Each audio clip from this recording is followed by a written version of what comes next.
Oh, hello. I've got company. Oh, a Sebastian dog that we have. Well, oh my giddy aunt. Why is it that people Oh, have hello. been sucked in by Nigel Farrage? Huh? What the hell is going on? It looks like the polls are suggesting that Nigel Farrage is going to be a candidate. Not just a candidate, no, but an MP. Blimey. They're now saying that the Reform Party could get 5 MPs.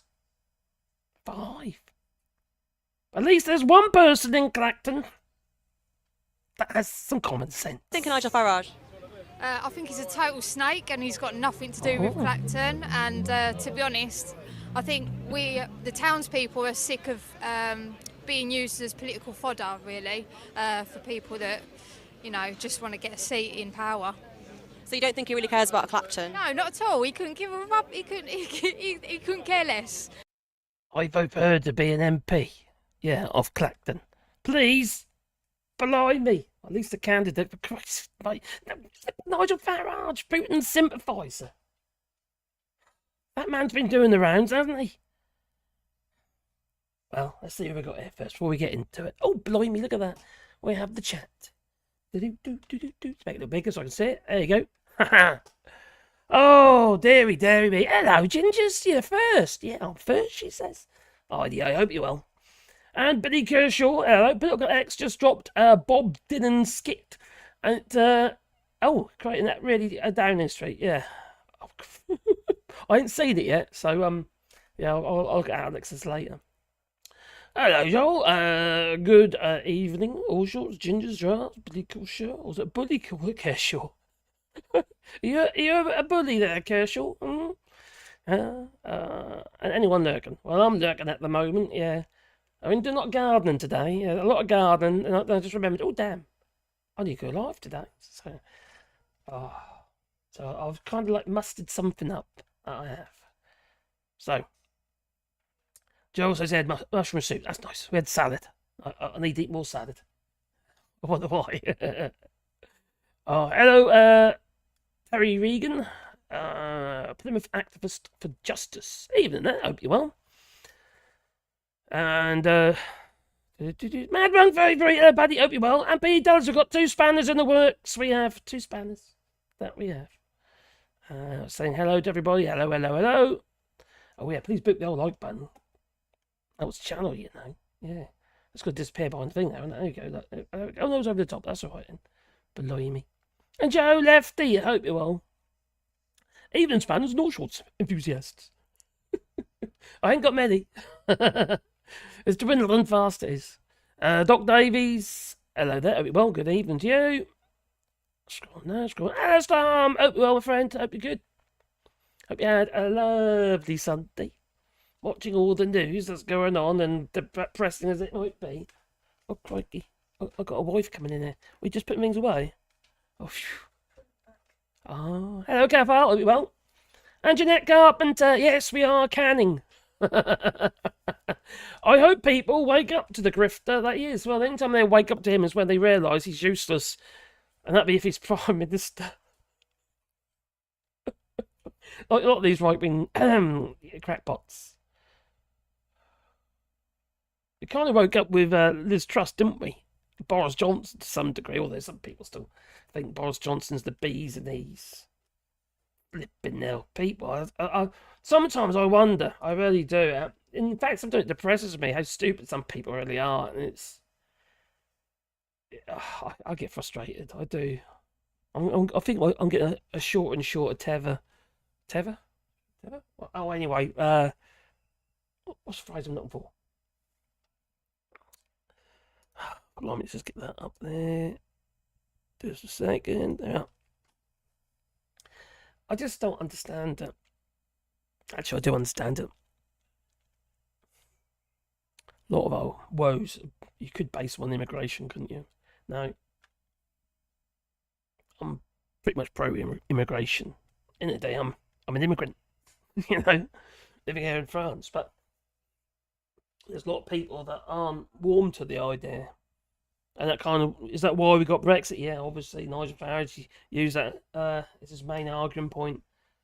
And obviously, the Tories didn't manage to, even with their Brexit, Nigel Farrage won't be able to do it either. You know, you don't seem to understand his international waters. You can't just drown people. Because it's kind of what they're, suggesting. Well, Ben Habib did. Richard Tice pretty much backed him up on it. And Nigel Farrage, what is he? He's just one person who happens to be one shareholder of one political company. Now you can argue, obviously, there are. I think Green Party is a political company as well, actually, but they've got more people involved, which makes it more of a democracy within the party. Whereas Nigel Farrage is him. How else did he get rid of Richard Tice just like that? I'm sure Richard Tice didn't want to go. It's crazy, really, isn't it? I've got people. There's people wandering in. Oh, it's medication. He's having his medication. I'll start. He's having his medication. That's little Sebastian Bear. I don't. Okay, it's right.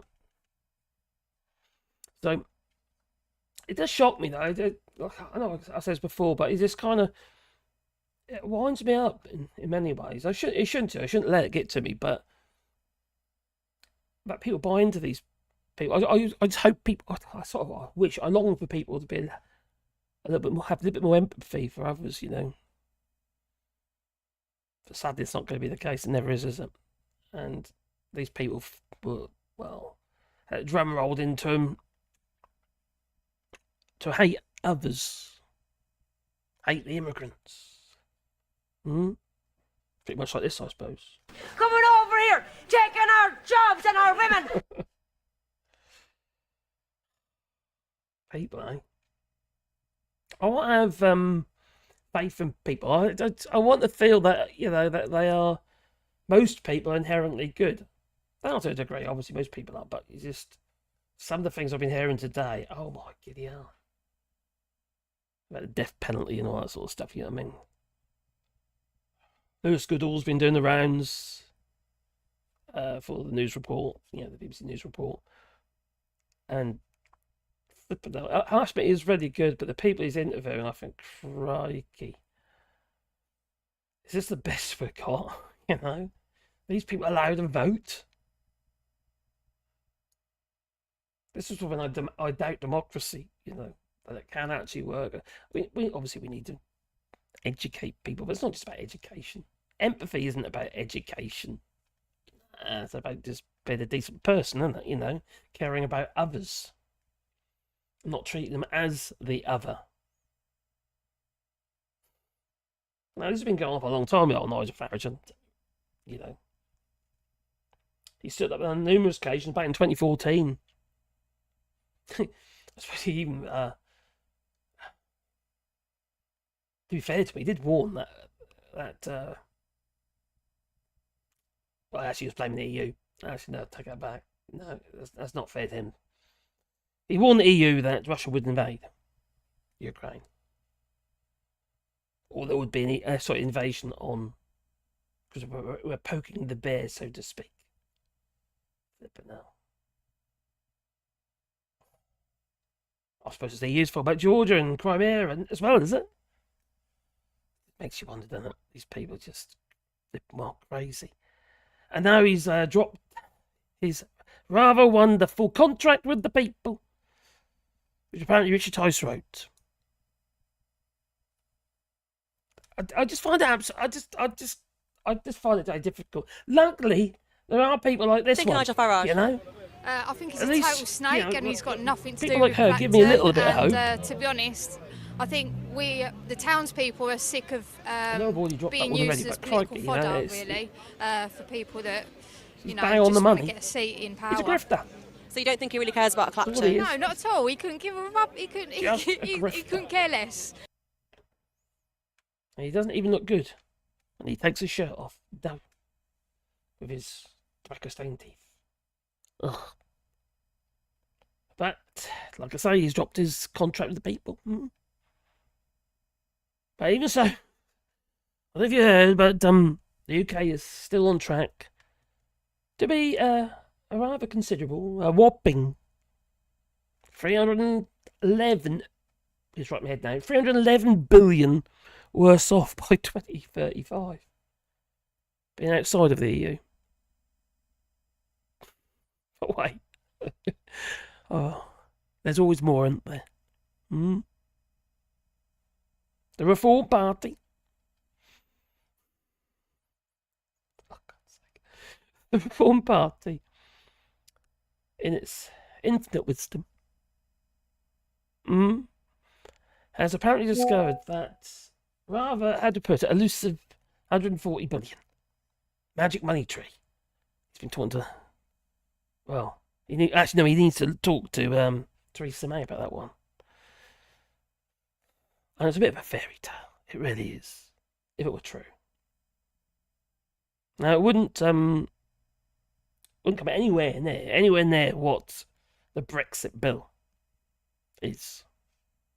And the Reform UK Party Limited, shareholder for one, has now generously committed to splashing out this 140 billion if they got into power, which it's not going to happen, obviously. Not yet. Never say never. Well, they got 140 billion on spending commitments, including eye-watering tax cuts and all sorts of fanciful populist promises. Nigel Farrage, in his usual dramatic flair, has declared his intention to create a bridgehead in Parliament, with dreams of a full takeover in about 5 years' time. So brace yourselves. He could be in number 10 after the next general election. Not this one, obviously. So I just hope that Labour can pull the cat at the back. Or cat out of the hat. Rabbit out of the hat. Rabbit out of the hat. And turn the country round. I've got doubts. I really have got doubts. I don't think they have. They've probably got the will, but not necessarily the means to do so.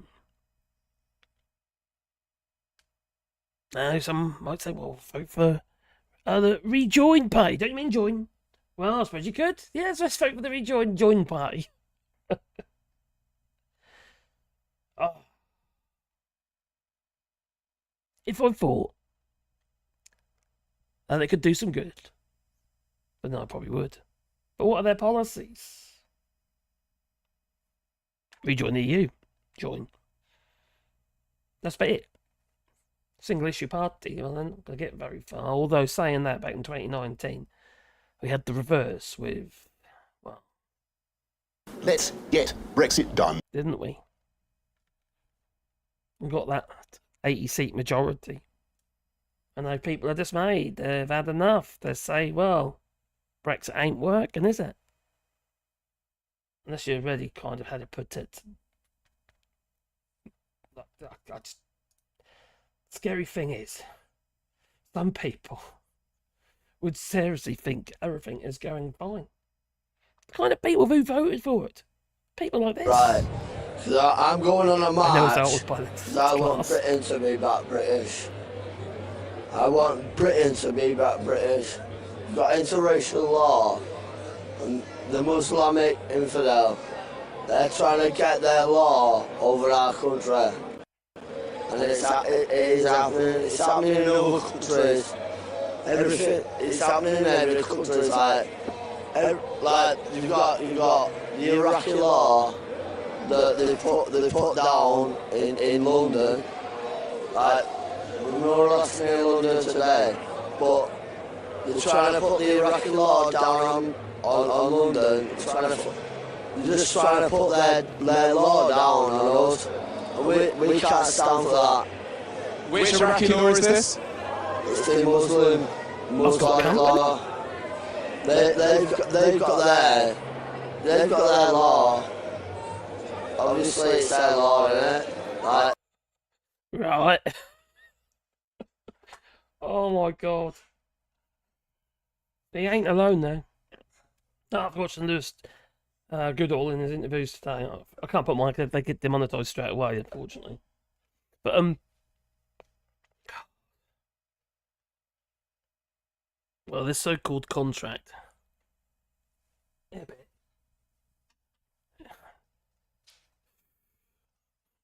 claims that they can afford to well, take tax cuts and other lavish promises. With 156 billion in public spending savings and a sprinkle of optimism. What's going on there? Dog's going crazy. Yeah, a sprinkle of optimism for increased tax revenue from economic growth. Can you imagine there being any economic growth as soon as somebody like Nigel Farrage gains power? To be honest, this sounds a bit like Labour. They go on about growth, but it's based on being able to negotiate a closer deal with the EU. Yet they say no single market or customs union. So how's that going to work? Sounds a bit like cherry picking to me. Well, in 2025, they're going to be looking at it. And in what Nigel Farrage said that in 2025 they're going to renegotiate the deal. That's no. They're just going to look at it and say, does it work for me? Does it work for you? You know, okay, that's fine, let's carry on. And if it doesn't, well, there's nothing, effectively. They might have to tweak little bits and pieces to make it work better, you know. But there won't be no, like, renegotiation. Might be an odd tweak, if we're lucky. Well, so anyway, they believe they'll be able to encourage more economic growth. Okay, so that involves trade deals and stuff like that, because obviously you're talking about other people's money, other countries' money. You're talking about direct foreign investment with a country that doesn't want immigration under Nigel Farrage. It will put up the drawbridge altogether to the point of pushing people back out to sea. Maybe they've still got those jet skis that Priti Patel had. Maybe. Well, the Institute, though, you see, of Fiscal Studies, they're not too convinced. No, not too convinced at all. They're not buying it. They've called the plans extremely optimistic. And the sums just do not add up. Now, Sam Coates of Sky, he broke it down, he did, into different categories regarding where they can make these savings. And half of it's going to be coming from the public sector, like, for instance, police, and how they're going to improve police, and if they're going to get rid of half of them. You know, it doesn't make any sense. I think they'll get rid of education altogether, quite frankly. They don't want educated people, though. Because educated people don't generally vote for parties like Nigel Farrage's Reform Party Limited, with a shareholder of one. Majority shareholder at that. Well, the Fiscal Studies, or the Institute for Fiscal Studies, they politely implied they did that the manifesto is, well, a bit of a mess. And here's the kicker. Even if these fantastical plans were credible, they wouldn't save the economic black hole that Brexit has put the country in. It's worse than that. We'll get into that in a moment. But this is according to, I think so, Cambridge Economics. This was commissioned by Steve Kahn, I think. Now, the UK could be a 311 billion worse off by the end of the mid sort of like 2030s. And their analysis shows that the economy would have been in far better shape if we stayed in the European Union. And do you want to feel really irritates me when I hear like sort of Nigel Farrage and stuff like that. They talk about the European Union like it's just a single entity. It's not. It's a union of countries, member states, who have votes and vetoes. Just to keep... Oh, it's the EU. The EU said this, or the EU's done that. Blah, blah, blah. No, it don't work like that. It's called a democracy, you know. Now, this analysis, right, by the Cambridge Economics, they said if we stayed in the EU, we'd have higher growth, more jobs, and stronger investment. In simple terms, the UK's gross value added was I can't remember now, 2,207 billion in 2023 under the current reality, and it's projected to be 2,771 billion by 2025. Now, without Brexit, these figures would have been a bit rosier. 2,347 billion by 2023, just gone, and much juicier, 3,082 billion by 2035. So while the Reform Party, it likes to dream big, unicorns and all that. Flipping kippers. Kipper. Oh.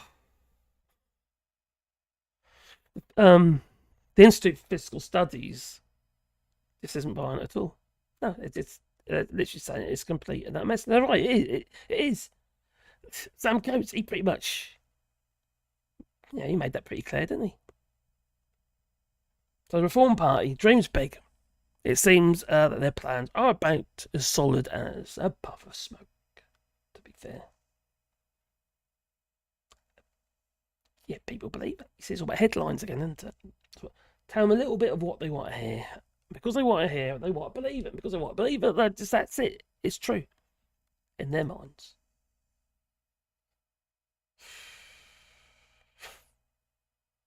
I find it intensely frustrating, I really do.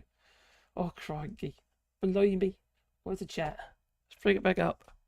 Make me happy. I'll just depress myself. Oh, yes. Oh, Sebastian, yes. Oh, where's he gone? He's disappeared.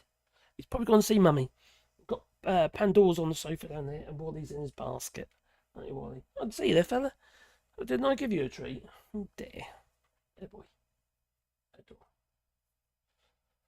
Can't leave door out, can I? Hello, Sir Larry the Cat. I hope you're well. And Doc Davies and scrolling down. Yes, I hope people will wake up. Here's a grifter, Mark's biggest fan. A party not able to win can promise the moon, though that's what populists do. Oh, can I make a statement now, right, to all the Scottish people? Whenever I say the UK, I ain't necessarily referring to Scotland into one kind of bubble. It's for the algorithm, even though it doesn't seem to do anybody good. So anyway. So I do apologise if I'm offending Scots, because when you say the UK, it's kind of including Scotland, isn't it? Because it's in the Union. Sorry. So apologise. Hello, in the spotlight. I think you just sent me something, didn't you? Something just went bing. Marks as much as you can. Every little helps. Yeah, support me.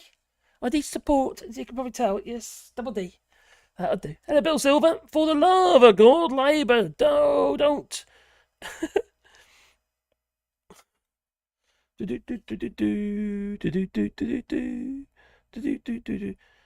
I'm rewilding. I am. But Miss been really busy actually. I'm doing that. I actually put some more trees in for propagation today as well. And it's quite easy there because it's near where our drinker is. And do you know what? I did a bit of investigation on the field today. because I saw some little ruts, some little holes in the ground. I thought, what's these little holes in the ground on our fields of every rewilding? They look a bit like hoofs, they do. About that big they were. All these divots everywhere.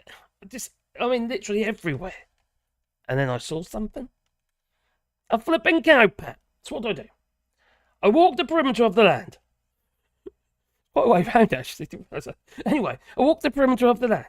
And there's no holes anywhere. So how the hell did the cow get in, trample all over the land and what have you, luckily not near the trees, and lay a few pats here and there, and get out again, yet the fences are all up. And it's double fenced as well. The farmer's got his electric fence, and then there's my fence on the inside to keep the dogs in. How'd that happen? Can cows, Vash, can they jump fences? Apparently they can jump over the moon, so maybe, I don't know. You tell me.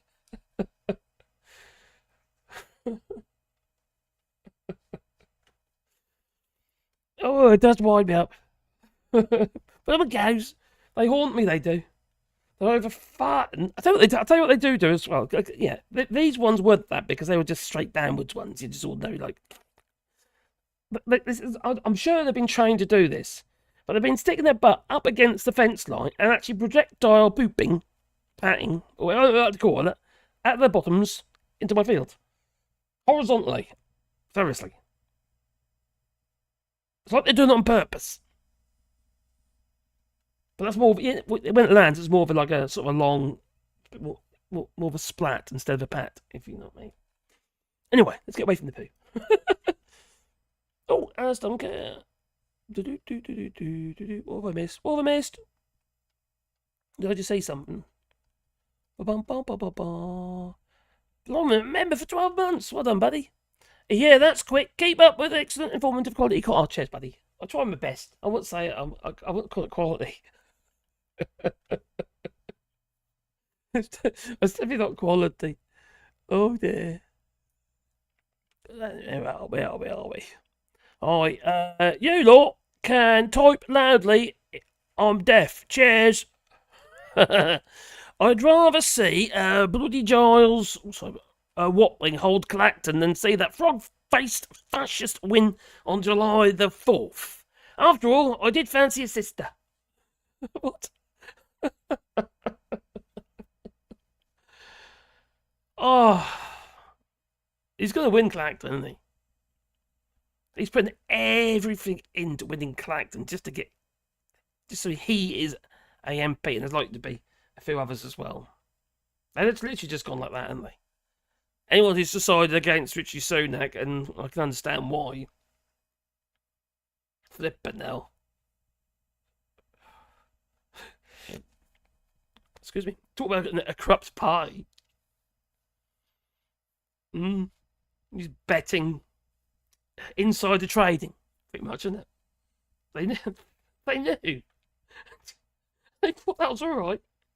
They make bets on the election, the date of the election. What's going through their minds?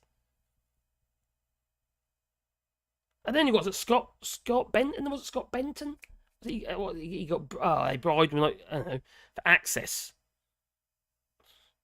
They give him 10 grand or something, didn't they? Something like that for access, so they could lobby, I suppose.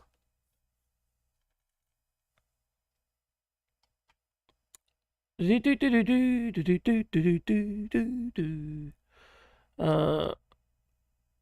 Terry Regan. Well, Plymouth activists for justice hope Farage loses in Clacton and reform doesn't get a single seat. I absolutely hope that as well, obviously, but I don't think that's going to happen. I think he's going to get at least one seat. Some of these people are just, it's just unreal. It's embarrassing. It really is. People from around the world are looking in. They are. And they're seeing with the mess that we're in. We've got a fair amount of problems over here in France, to be fair, but you know. Hello, Lee Corn, I hope you're well. Either, my friend. Deborah Wortley was in Doctor Who in the 1960s and played Naughty Norma in The Danger UXB. People of the certain age will remember. Nope, I do not. Am I too young? Oh, 1960s, I wasn't born. I'm a wee nipper, me. I'm a wee nipper. Okay, don't miss anything up. What was I just missed there? Blimey. Oh, cheers, buddy. Cheers, Bad Monk. Oh, I look forward to the Sunday night shows. It's a bit of fun, isn't it? I do wing a few during the week as well, sometimes. Depends how I feel, actually, because I'm kind of a bit up and down sometimes, so, like, in my head. So I kind of, if I feel like up to it, I'll do it, but otherwise I'm a bit kind of... I've got to do an interview, though, all right? I've got to do an interview. If you've got any suggestions for questions, I know I did a community post about this, but in the morning I'll be putting my questions together. I need the next couple of days I need to be able to see if we organise this interview with the Reform. Oh, no, not that one. No, the Rejoin Party. I might even ask him, don't you think you should rename it to, like, Join? I don't know if I'm interviewing one or two of them. Actually, I need to work out how to do it as well. I haven't done it yet. I haven't done anything like that yet. Probably do it through a Zoom call, I imagine. And then I'll probably edit it. I'm not going to do it live. Not for my first one, anyway. Must have done a vashing act. Oh, crikey. Lewis Goodall, right? He's asking these questions, going around various places around the country. Anyway, he asked this questions. Where was it again? Clacton. I might show a little. See if I can show a little bit of that, like tiny bits. But yeah, anyway, he asked these questions about their voting intentions and stuff, and these guys in these little mobility scooters and stuff. Yeah, it's almost like the Hell's Angels in the mobility scooters. And do what this guy had on his front of his mobility scooter. This old guy, MILF Hunter, and they actually zoomed in on it. What the heck? Oh, says so much about some people, doesn't it? Yay! Oh, Sunday roast. Yeah, I was I don't know. I hadn't actually watched it. Did it pan out all right? Was it okay? Could people hear me okay? Was the audio okay? Did Alex over edit it? Did he put random sound bites in and stuff that make no sense? Did he do that?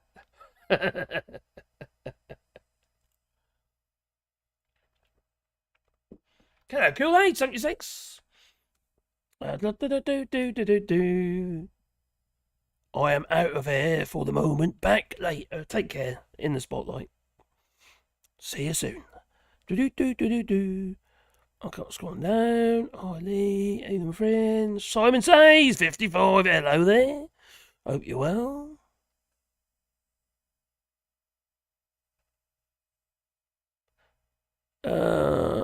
NVM, Navara Media. Yeah, that's that little clip. This little clip there, I played a couple of times. This one,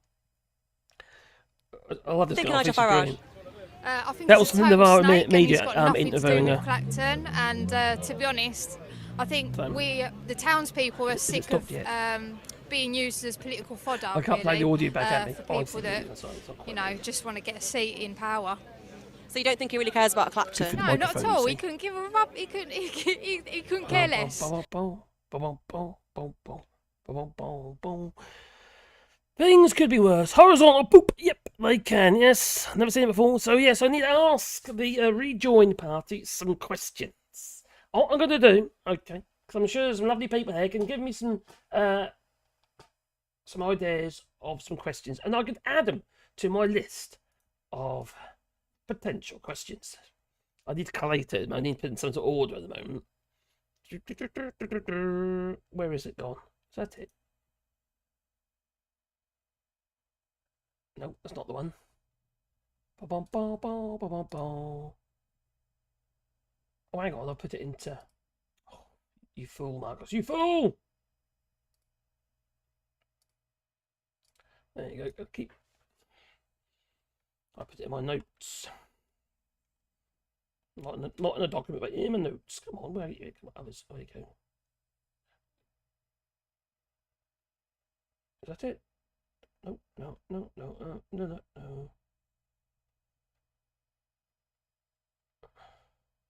Right, is it? No, that's not it. That's not the one. Oh, there it's found it. Blimey. I've got like 6 pages, which I've got to put into a few questions. So I need to add to it. Because I'm sure some people got some pretty good ideas. I am sure. Because you're a clever bunch, aren't you? You are, aren't you? You're not like those others, are you? He couldn't give, no, he couldn't, about Clacton. Have you received your postal vote yet? No. Now, my constituency, which would be Broadland, is Tory. And that's made me wonder. They've said they're not sending them out until the 26th of this month. Which is a bit of a problem. Because in the post, since Brexit, takes 7 to 10 days now from the UK to here. 7 to 10 days. Used to take 3 days max. Okay, you might get the old thing about 5 days, but generally no more than 3 days. But now, 7 to 10 days. So, if they're going to send them out on the 26th, we're not going to get them until maybe the 3rd of July. Oh, hang on. The vote's on the 4th. So, the likelihood is we won't be able to get back in time. And you've got to try and tell me that wasn't deliberate. Other people had theirs already in other constituencies. This has got to be by design, and that surely is. Very frustrating. So I feel jumping through hoops to do this, that, and the other because I didn't know who I was. And it didn't wouldn't have mattered anyway because it's they're not going to get my vote anyway, I don't think. So I suppose if we'd have known in time, we could have done proxy. It's too late now, though. Ginger drafts, aren't you too north for tornadoes? We get tornadoes here. I'm not going to say they're like it's what you see on the films, you know, based in the United States. No. Rejoin lost any credibility they had with me when I saw an interview with one of them, and he said that Russia should be in the EU. How can Russia be in the EU? That's just a stupid. Oh my God, I'm going to have to ask that question. That's I'm going to have to answer that one. I'm going to be a devil's advocate here, sort of. See, I just don't buy other stuff. We'll see. Oh, yeah, what have we done this? Rusa. Should be in the. How could Russia ever be? Turkey's not in the EU. They stand a better chance than Russia. Stupid. It's bad enough they're on the Security Council. That don't help, does it? And Putin sympathisers such as Nigel Farrage is going about telling everybody that it's all down to the EU. It's the EU's fault. Yeah, that one entity called the EU. Never mind all the countries that are members. Oh, Wally. Wally's a bit puffy today. Good boy. Okay. See, the thing is about little Wally, you can't see him, but he has health issues and gets water in the lungs. He has to have like diuretics as well. So, very scary at first. We sort of got used to it now. There we come. Oh, charters. To the UK charters, have you got your vote letter yet? Nope. I have got no vote. They're not sending it until the 26th. So we're not going to get it. But we'll be lucky if we get it actually before the voters do. Before, yeah. Before the 4th of July. Let alone actually get it back to them.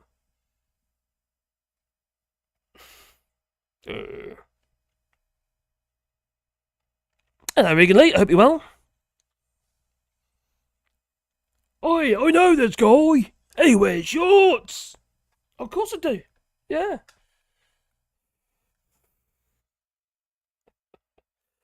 Oh dear. Well, in Outer Mongolia, things are not as affected as the UK, but nowhere as affected and perfect as Finland, says Sir Larry the Cat. Well, I suppose they've got a democracy. Can you imagine it with Nigel Farrage as the Prime Minister? What sort of democracy is that? You're not going to vote him out. Only the electorate can vote him out. There'll be no, I don't know, 57 letters and all that, will there? It's ridiculous. It's ridiculous, it really is. Casper Northern, I hope it well. And Harry Regan. Come. Saying that Russia should be in the EU is like saying snakes should be in your bed. Literally. Snakes on the plane. Please explain that the or in that sentence. Sorry, I don't understand. Or as in. Oh, I see. I hope Bill Silver, all the UK as well. Oh. What? If only Donald Trump lived in Clacton, he'd never have to leave. Oh, crikey. He'd be well at home there, wouldn't he? They all love him, wouldn't they? Probably do, actually, to be fair. Derek Mulready, hope you're well. Good evening, sir. The United Kingdom of the Great Britain and Northern Ireland must remain compliant with the EU, the Trade Cooperation Agreement, the WTO, World Trade Organisation, and the CPTPP partnership, whatever it might be these days. It used to be the TPP, but then the United States pulled out. Anyway, the United States pulled out, and because of copyright issues or something like that, some strange. Anyway, and so they thought they'd rename it to try and entice the United States back, but it didn't work. None of it, man. None of it. Hello, Steve McGowan. The Russia is speaking Mandarin. It won't be long. God's sake. Well, he's doing his rounds, isn't he? Obviously, he's buddies with Belarus, North Korea. Quite where else was he recently? You know, probably Greece. And obviously Hungary.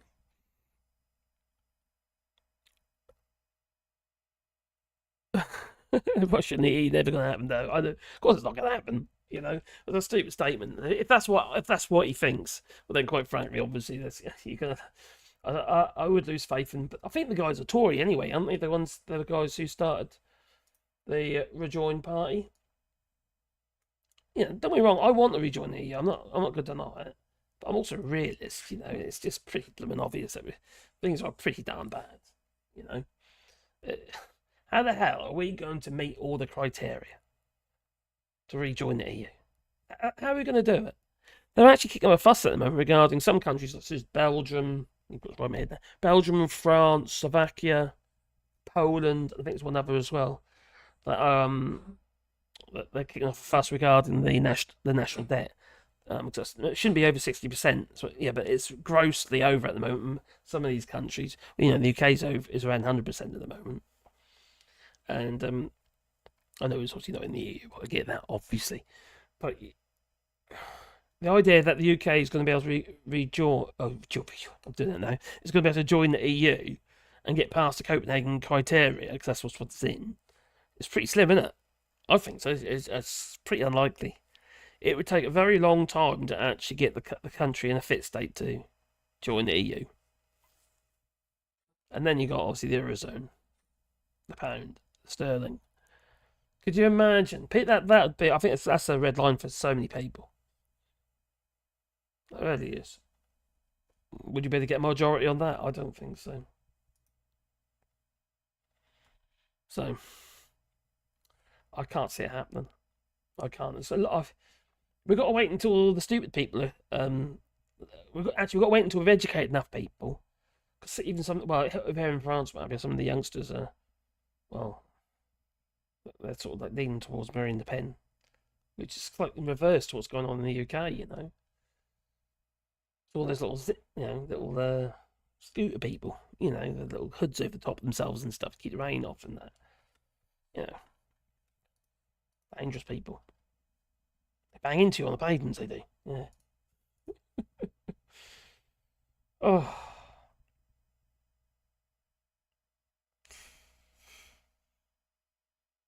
No. Oh, I find just the whole thing's really frustrating. It really is. So, the thing is, would you trust Farage? With your national security? When he's got views and you're a Putin sympathiser, what have you? Now, he's been going on. I had a clip of that actually. He's been going on about the Tories being Russian sympathisers, Putin sympathisers, and all that, or they're like that, so to speak. You know, they're buddies and all that. You should look closer to home. Aaron Banks, for instance. You know, did we ever find out where that money came from? I don't understand why he wasn't investigated. It's like no one wants to talk about this stuff. No one wants to talk about Brexit, obviously. You know, no mention of that for the blinking time, was there? And like I said about, I don't know if it was in the Sunday roast night, it might be after it ended actually. I said to that we got through all this, and no one really brought up Brexit. It's like we've been brainwashed. Because it's not been talked about in the news, people aren't really talking about Brexit itself. It's like conditioning.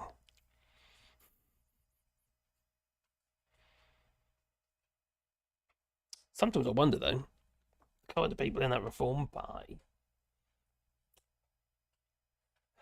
if Russia attacked the UK, would they back Russia? Would they back Vladimir Putin? The bear marching into the UK, or dropping from above, or whatever? Makes you wonder, doesn't it? They seem to like, you know, I don't know, seem like bigots, con men, grifters, liars, Putin apologists, racists, rapists, sex perverts, traitors, and all their criminal associates. Seem to love them all. It's just nuts. Oh, anyway. Oh, blimey.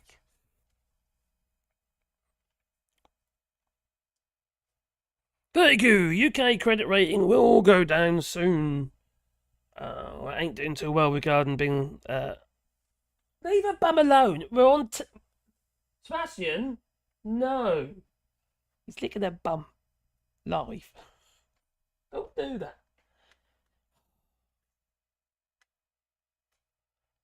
Dogs.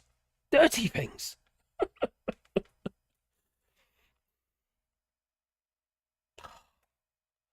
You're embarrassing daddy, you are. Yes. Foreign seasoned politicians would run circles around the reform ministers. Unfortunately, they're all being pushed out. People like Farage, you see, they are grifters. When they're asked difficult questions, they just look really uncomfortable, or they repeat lines. They just got this, like when he's attacking Keir Starmer regarding immigration, the other last week or the week before. Anyway, so you got no answer. Oh no, actually that's Rishi Sunak. I do apologise. That was Rishi Sunak. In that case, regarding Keir Starmer. Oh, so you got no answers then? So how are you going to tackle immigration? Rishi Sunak looked quite irate, actually. Maybe he believes in this little aeroplane going to Rwanda. Pink Floyd said suffering in silence is the English way. The time is gone and the song is over and I wish I had something else to say. Where's my Pink Floyd album? I've got it here somewhere. Don't already. Matt, like Brexit, David Davis, the Lord of Frost, and the infamous Boris Johnson, who happened to be a very well known kipper. Kipper. That is. Well.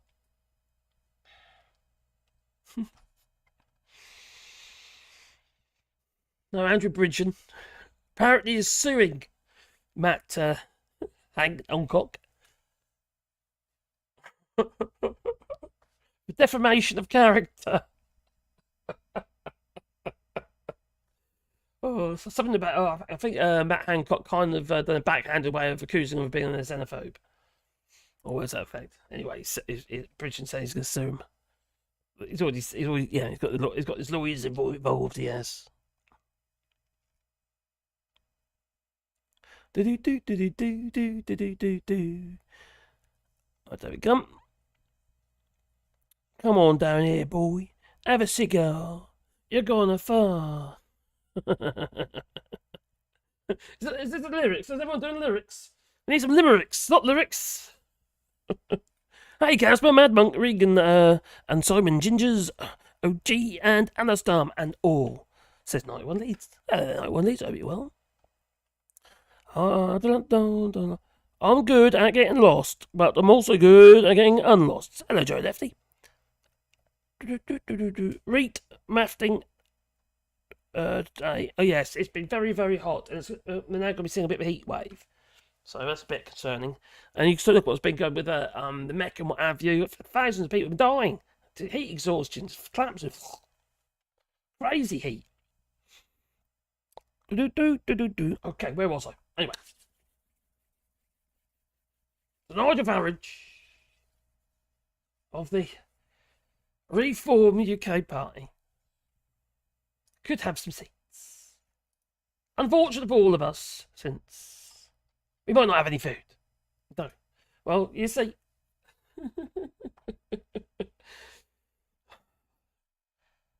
They've been naughty.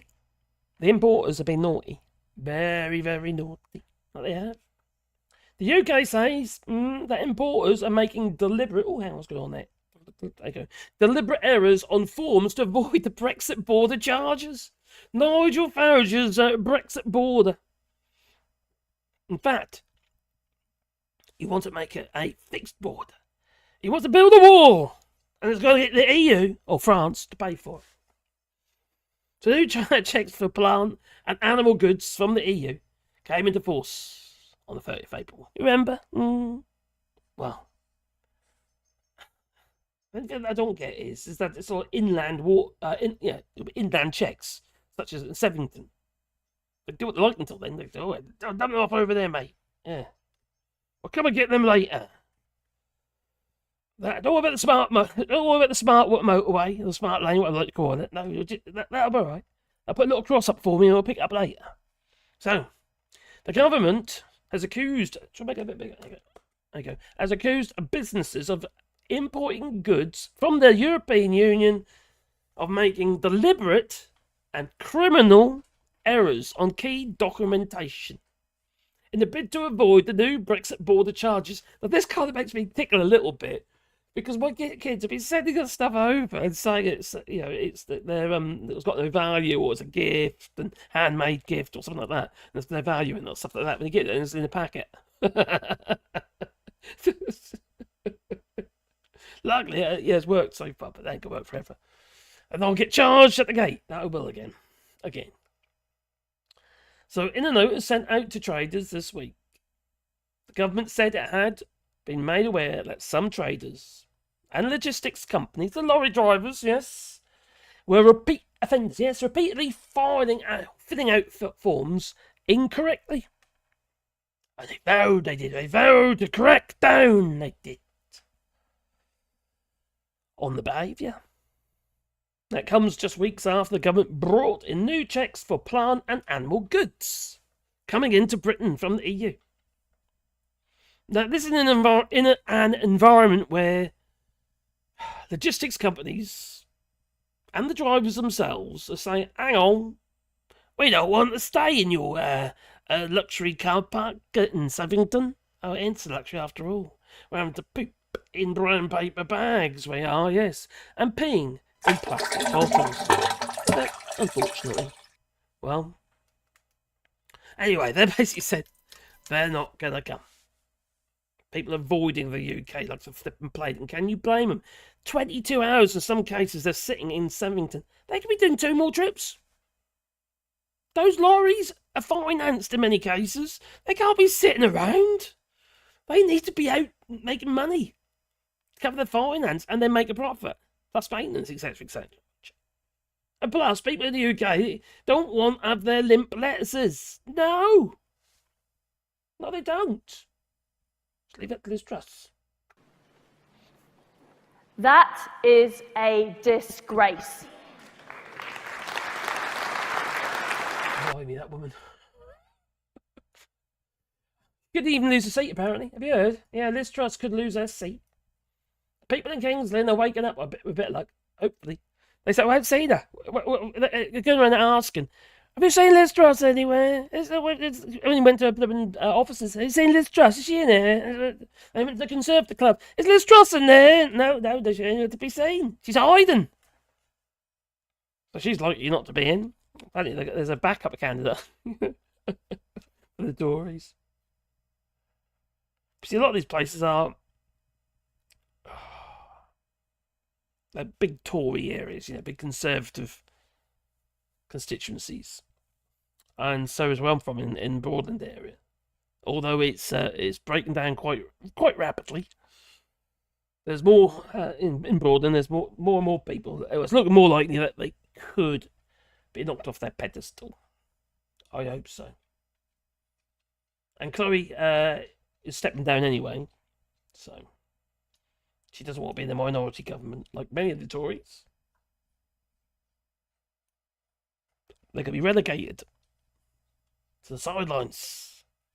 It's a bit like Brexit, really. It's like, you're kind of looking in, shouting from the sidelines, but you haven't got a seat at the table. Well, not what it matters anyway. Well, the government said they're going to crack down on the behaviour, and it comes just weeks after the government brought in its new checks. Yes. Brexit. Lovely, isn't it? A lovely Brexit. And the new rules, which took effect on the 30th of April, require certain products to be checked at the border posts across the country, with importers charged at varying rates depending on the type of product they bring in. And a lot of it's self-declaration. It must be, otherwise these people would get away with it, would they? So they're not checking everything. No. Because they don't have facilities to do it. No, the government has said that some businesses are failing to adhere to the rules and are making continuous and deliberate errors, seemingly to avoid checks and additional import costs. Now, the notice said deliberate misdeclarations on forms were a criminal offence. Lock them up! And the Port Health authorities would be actively looking for such behaviour and taking action if evidence is found. Wow. Let's have a look in the chat. Then we'll get back to that. Here we go. What do you reckon, eh? Are you all going to starve? No, I'll put in more lettuces. I'll put in a lot more lettuces. And I'm washing my lettuces in clean water. Yeah, not that poo-riddled E. coli water. No, none of that luck. No. Did we actually ever find out where that E. coli came from? Was it from imported lettuce or lettuce grown in the UK? End of the day, this lettuce in their sandwiches are giving people E. coli. A lot of people got ill. I wonder if there's any updates on that yet. I'm curious now. I'm going to have a quick look. So, poisonous lettuce, E. coli lettuce, Liz Truss lettuce, E. coli lettuce. Crikey, we've got too much lettuce in our garden. You always get a glut of lettuce. See, or have you got none at all? You've got too much. It's always the same. It's been the news. It's only been recent. There you go. Oh. Whoa. Whoa. 250 infections of E. coli from lettuce. Salad leaves. Crikey, we'll get into that in a minute, I think. Let's get that up. Blimey. Put it up there. Boom, boom, boom, boom, boom, boom. And other people have also been hospitalised. Now, they've all been taken, in hospital, when you're sick. By E. coli reaches 86. Well, no, it's gone up now. As UK, in hospital. There's 86 people actually gone to hospital. As UK lettuce outbreak grows, the number of infections caused by a small number of salad leaves grows to 256, with 45 new cases in the last 2 days. That's not going to be a small number of salad leaves, because a lot of people wouldn't even realise they got it. Their defence is better to fight it or whatever, or they think they just got the trots. Blimey. Anyway. Hello, Daddy Blase. I hope you're well. Good evening, Marcus. Good evening, all. And I hope everyone is having a very, very well. I hope you all are too. And I hope you're not boiling. What's your weather like? I hear it's been getting hot. It's been a nice hot day today, but we have been having an extraordinary amount of rain. A lot of rain we've been getting. Oh, look at him. Oh, but he does like lick bums. Don't you, Bear? Surprising you're white and clean. He's a dirty dog. Aren't you? Hmm? He does love me, though. Don't you? Huh? He'll be there until I go to bed. Generally, that's what usually happens. I think that someone so clearly linked to fascism was our Prime Minister. If only for 44 days. It's disgusting. Yes. Well, actually, is she... What, to fascism, yes. Not to Russia, though. Sergei Lavrov, the foreign minister, her counterpart at the time, basically said that she was an idiot. For a variety of different reasons. One, she didn't know where seas were. And something else as well. Oh, crikey, what was it again? Oh, anyway, he basically said she's an absolute plonker. Oh, here we go. Hello, Daily Blase. Oh, crikey, I got another video. I've got another video that's done over 1 million views, but not on this channel, obviously. On my woodworking channel. It's silly. Yeah, I'll get all my videos that do really well for the wrong reasons, though. Hello, Zona. I hope you're well.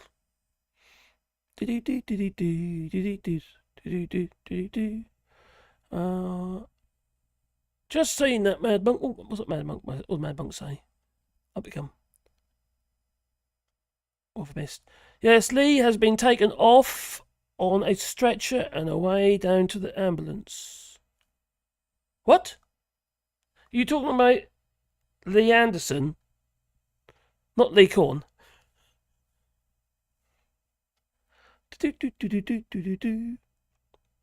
It was the number 10 letters of the Truss variety. What?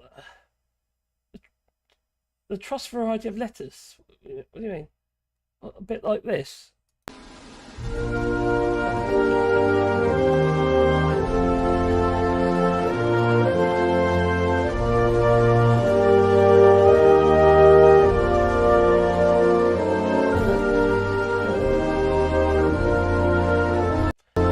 Oh dear.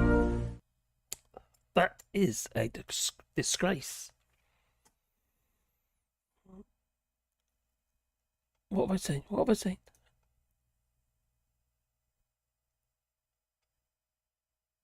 Oh, what have I missed? Oh, quick! Oh, Lee is watching, and I hope that play. What's going on? What have I missed? Scottish keeper has just. Keeper, not the Anton. A Scottish keeper has just clattered through the players, and they've gone down like Skittles. The Hungarian striker.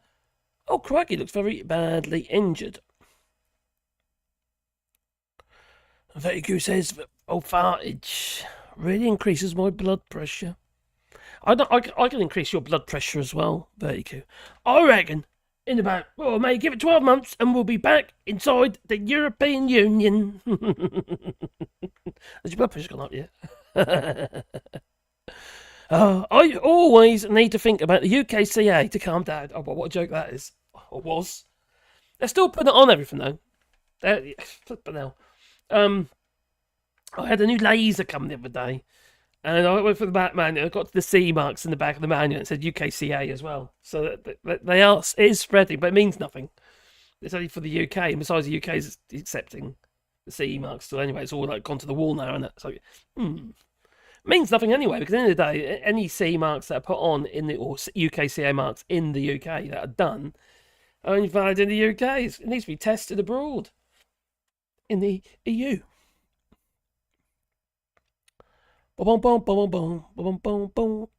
It does make me laugh sometimes and cry at the same time. Hello, number 3. Hope you're well, my friend. You good? Now, number 3. This week I've got to learn how to do interviews using OBS and what have you. I'm not doing it live, but at least I know how to do it. So if you are up to being interviewed, then we can come up with something we can talk about. I am up for doing that because you have suggested it before. If you want to do it. Margaret is so funny. Did your blood pressure go up? Very good. I'm not funny, I'm just a sod. Years on building sites and stuff like working with these old hands. Look at the state of them things, you know. Been hit with hammers so many blooming times, full of scar tissue, buggered joints and stuff, and carpal tunnel syndrome, scarred. I don't know if you can see that. Can you see that scar? That's, you know, sliced. It was sliced, I did, with a Stanley knife. And on this one as well, I've got my operation scars on there. So I get that one there. They are. Same on the other hand. I don't know if you can see it on that one. I think a little bit faded. But great, no, you can't see it on there. But yeah, and let's take that finger. You know. Yeah. So yeah, get into the old construction industry. It's a great game. You know, you just end up all beaten up at the end of it. No wonder the kids and parents don't want their kids to go into construction work. But you know, be a, I don't know, a chippy or be on the old muck with the old bricklayer or hod over the shoulder or something stupid, running up and down ladders. I know it's all done teleporters now, but why would you want that? No, I did all sorts of training. I did the flipping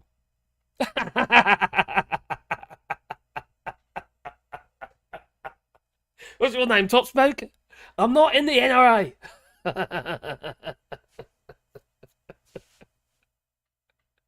I like this shirt. All right, it's my grandpa's shirt. And the beard's getting, look at the state of that beard now. Look, the flipping now. It's getting actually really useful in the workshop. I can just you know, storm pencil in there. You know, it's always wear. Ouch. It's not such a good idea. No, don't do that. Anyway, sod. Something scummy at the Kool-Aid. Something scummy, just saying. Oh, just saying safe. Something scummy. Oh, Nigel Farrage was a creature. What would it be? Well, I like most wildlife, to be honest. I'm not so keen on snakes, and people seem to refer to him as a snake. Just like, okay. Should I do that again? I could do. Why not? Think Nigel Farrage. I think he's a total snake and he's got nothing to do with Clacton. And to be honest, I think the townspeople, are sick of being used as political fodder, really, for people that, you know, just want to get a seat in power. So you don't think he really cares about Clacton? No, not at all. He couldn't give a rub. He couldn't care less. That's what I'm gonna do. Oh my god, my voice.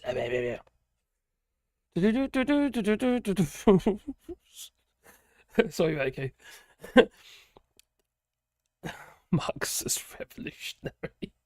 I wonder if anybody who pops on the screen for the first time, that's probably the first thing that pops in their head.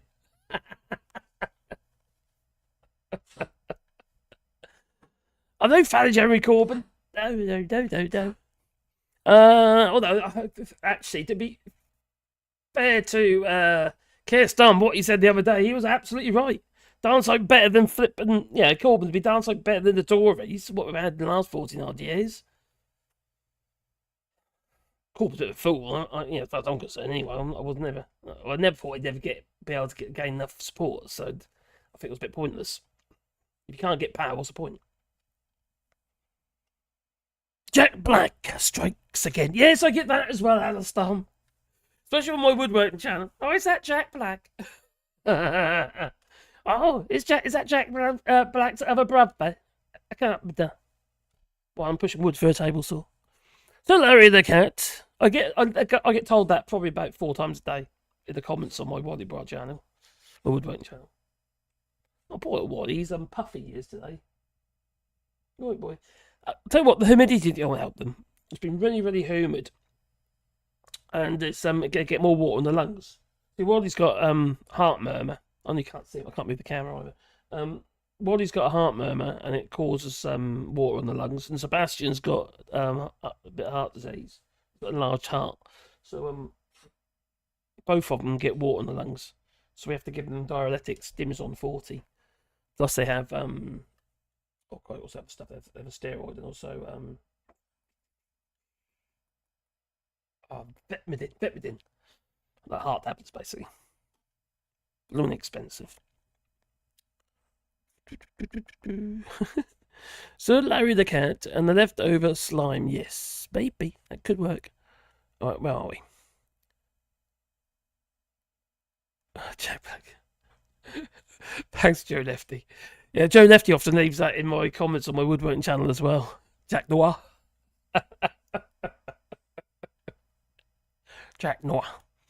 Hello, the Vicar. Even all, I'm watching Scotland versus Hungary, Switzerland versus Germany, and me. And I've been to the pub, so I'm getting very, very Smaller confused. in number, are we? But larger in I think we're all mind. confused, to be honest, what's going on at the moment. Oh, blimey, Alistair, cheers, buddy. Oh, nice one, thank you. I'll grab him in a minute. He's my little buddy. I've got another channel called Wally Dog. It's actually starting to grow quite nicely, actually. And all it is just little tiny clips of the dogs. And it's just random. There's no talking or anything like that. And it's, yeah, he's a lovely old boy. He really is. Aren't you, fella? Actually, they're all lovely, to be honest. Apart from Sebastian, he likes to lick girls' bums. He's a bit of a pain with that. So, yeah. Aren't you, boy? You're a pain. And also, he does random barks, and they're really high pitched. It's really bizarre. Oh, there we go. Where are we? Every time in the Woodwork channel, it's constant with Jack Black, and the trolls on it are unbelievable. It's the busiest I get when modding.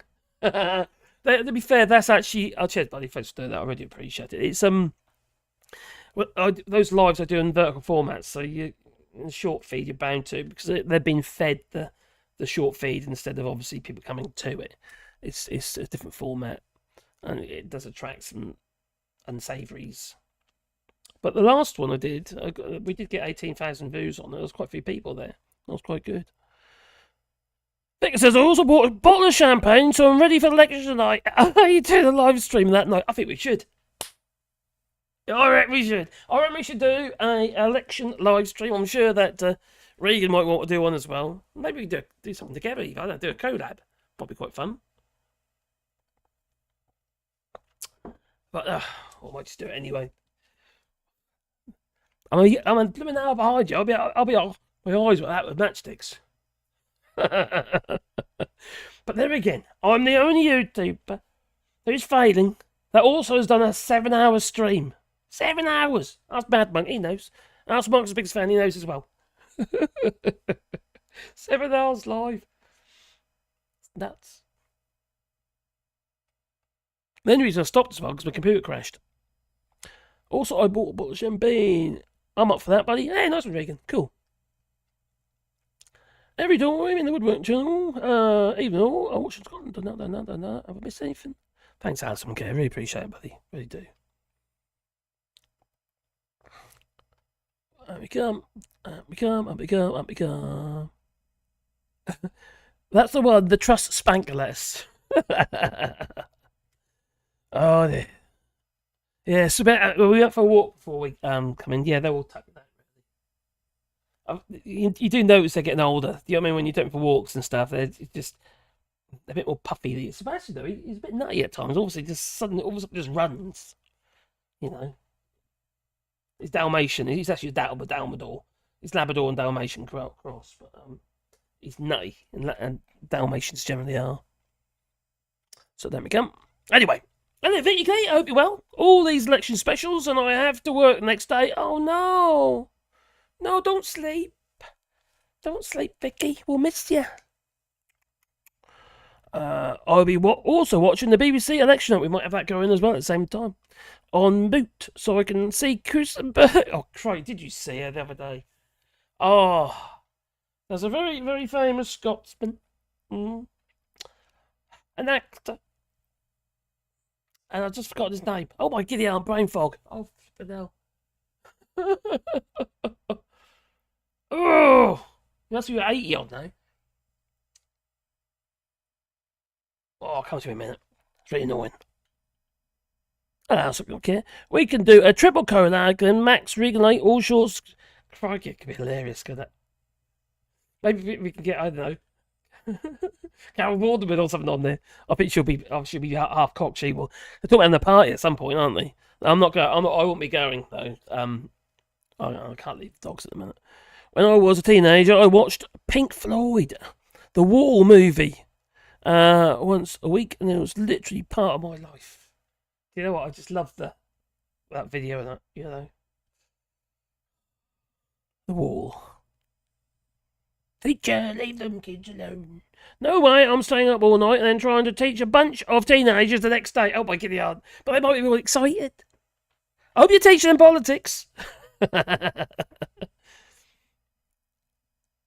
10 minutes added on the time at the Scotland game. What, is it a draw or something? I'm not going to the Labour Party in London. Oh, aren't you, Reagan? I'm not a party person. I'm not either, actually, to be honest. I'm a bit of a... I know I do all this sort of stuff, but it's like I'm a bit of a loner, really. I like my own space, and I like to do my own thing. So I find those social events quite difficult. Sometimes I don't. I don't know what mood I'm in, really. I'm kind of a bit up and down, you see. So because you know, I know Regan has difficulties in that as well, but since I've been having that fibro thing, I sort of have a bit of anxiety at times. I'm 1 minute over there, next minute I'm down there, then I'm over here, then I'm down there, and it's kind of flipping now. So, yeah, depends on the mood. If I'm in a good mood, I'll probably enjoy it. Everything is politics, says Vicky Glee. It's Regan Elite, double booking election night. Mad Monk, thanks, not next to radio. Oh, Mad Monk, thanks, not next to radio. What? Okay, there we go. Terry Regan out of there. Plymouth activist for justice. I'll be up all night. Probably be watched BBC.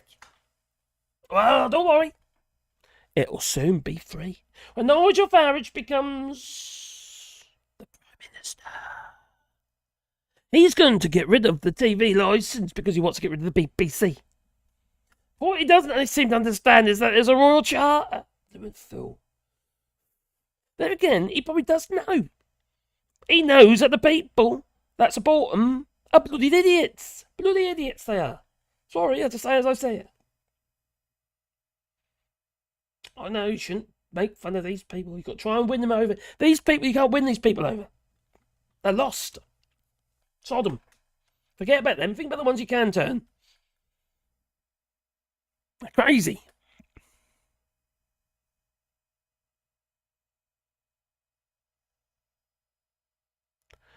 When Labour win, Laura Kunzenberg will have to present her shows through gritted teeth.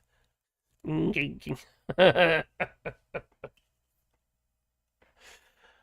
dear. Oh wait. I've got the kitten running about 25 miles per hour on a running machine.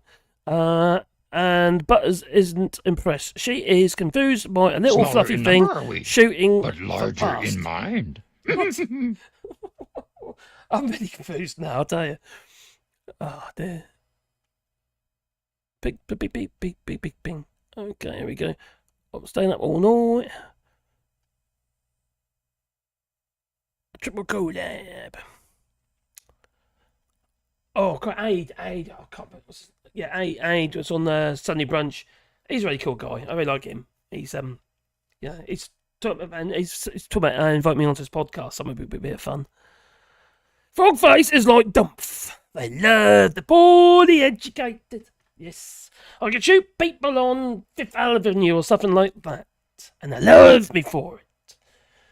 I bring in blood, and I love them for it. What was that? That was a Gladiator. Oh, Yoda. Yoda? Smaller in number, are we? Oh. But larger in mind. Uh-huh.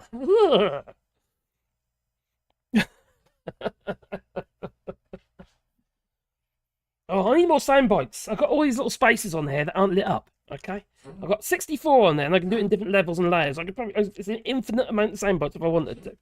I've got to watch out about copyright. You know, Swally? Yeah, have a treat. Do you want a beer, boy? Do you want a beer? It's coughing over there.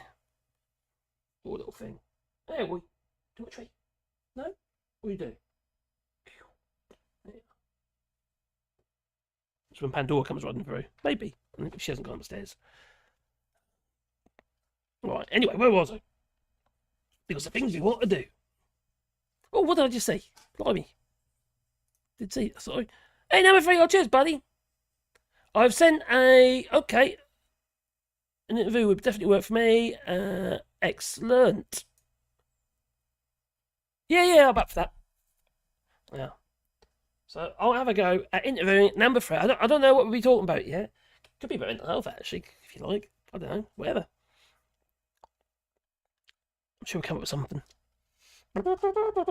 Anyway, where were we? Oh, we were here, weren't we? That's where we were. Yeah, and then I might go on a bit about the E. coli breakout as well. Things have just popped up. Well, so anyway, a load of people are taking stuff into the UK without any checks, not paying their dues. Don't forget, no checks either. Some of these things are going to have E. coli in them, such as lettuce, maybe.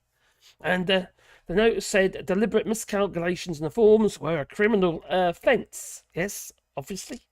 Don't forget, we have had like months and months and months and months, and actually years of no checks whatsoever since Brexit was finalised, end of the transition period and all that. Whereas the EU managed to do it straight away. Well, obviously they want to justify their Brexit, didn't they? They want to get really ready for it, make sure we're not in a situation where empty supermarket shelves, but this ain't going to well help, is it? No. So taking action if evidence is found, they said. Under the new border rules, products are categorised as low, medium, or high risk. Is that it? Isn't there subcategories? Low risk products require no checks at all. Medium risk products receive some checks, and high risk products even more. But how does that work with import duties and stuff? Because not everything is duty free. That's the VAT. That's the main thing. VAT, that never went away, did it?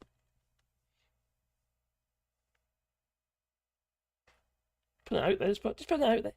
So the checks can take several hours. Hey, you ain't kidding. Flipping hell, I've heard reports from lorry drivers having 22 hours. And a friend of ours, it's in France, not in the Netherlands, where I did a video about it actually, about how people in the Netherlands say no, we're not going to go into the UK because of this, the checks that's having taken too long. Well, I was talking to a friend of ours who lives in the village, who is a lorry driver, French lorry driver. Really nice chap actually, and got itchy nose now. And he's already said that he doesn't go to the UK because of the checks. He says plenty of work here, so why would he? Why would he bother? So it just gets harder and harder and harder, doesn't it, to get stuff into the UK? They've got to pay, more than they would do normally to encourage the drivers to come to the UK. And I know some people in the UK will say, well, the wages have gone up, haven't they? And so is your flipping food. So is everybody else's. It's a case of, I'm all right, Jack. So the note sent out by the Department for Environment, Food and Rural Affairs, DEFRA. Yeah, environment. Yeah, they're still allowing poop to begin to the rivers and seas, Oh, don't forget, obviously, the Environment Agency that got rid of 15 million in funding, and who was in charge of the Environment Agency who pushed that through was obviously it was Liz Truss. Today, I'm sure she'll say something like this, mate, but I don't know. Do you think she'd say that? That is a disgrace. Actually, probably more like pork markets, but anyway. So we've got stuff coming in from the EU. It takes longer than it does. To get across the to be checked and stuff like that. There's more checks that are coming from third countries outside of the UK. Outside the EU and outside the UK. So that's nuts considering it's like what's about 23 miles across the channel. The channel for which Nigel Farrage is going to be returning the so-called illegals from the land who landed in the UK to France, which isn't going to happen, as you probably already know. France obviously kick off on that one. I mean, there were patrol boats.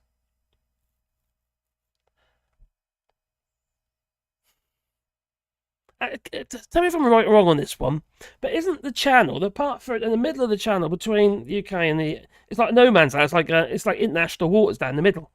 We had flippin' hell, there's a Russian frigate or something going through there the other week. It was last week or was it this week? There was also a problem with importers not including export health certificates. Oh my god, yeah, they got their vets. We ain't got the vets in the UK, and we're not going to get them. Where are we going to get them from? Oh, we'll try our own. We've got a massive problem in the UK. We're not making people anymore. Yes, we're importing them, but we're not making people anymore. No. And we need to, if we are to maintain British work for British people and all that, you know. No. You wait when climate migration starts kicking in. Flipping hell. They'll all be heading up north. Just gives more fuel to the fire, doesn't it? You know, to people like Nigel Farrage. But then, if he gets into power, might be a way of actually discrediting him. Well, no phytosanitary certificates for plants, etc. The DEFRA has added that it was also aware of importers trying to include multiple export health certificates on common health entry documents when regulations state that there should be only one. Oh, God's sake. Firms could have saved money by doing this as importers pay up for each 140 for each entry document. Obviously, costs get passed on. Don't forget, there's the importation pallet fee, isn't there? Like 300 quid, or whatever it is. Now, in April, The Guardian reported on the widespread criticism from the European hauliers about the lack of clarity over the government's charging system, complaining that it could increase transport costs up to 60%. Hence, that gets passed on to the customer. It also fell over the other day as well. Nothing was working. This is a regular occurrence. If you can't list your blooming stuff, you can't register it, well, then you're a bit stuck, aren't you? And we're talking about perishables a lot of the time from the EU into the UK. And don't forget, most of that stuff you get from China all comes via the channel. It gets offloaded in the EU and then sent by road to the UK. Most of it. It's very costly landing them ships. They're not just going, go here first, or go there first. You know, it's not as simple as that. It's cheaper to let the flipping pass the cost on to the hauliers. Like someone else's problem. So since the checks came in at the end of April, they have been beset with problems due to repeated failures of IT systems. I just said that. Repeated failures of IT systems and other issues. Remember, I haven't read this yet. Now, last month, The Guardian reported that the lorries carrying perishable goods were held up for 20 hours. Oh, God, yeah. Well, I heard up to 22 odd hours in some cases, in Sevington. One of the Farage garages. Now, remember, a lot of the Farage garages were shut down. The amount of money that's been spent on these flipping Farage garages.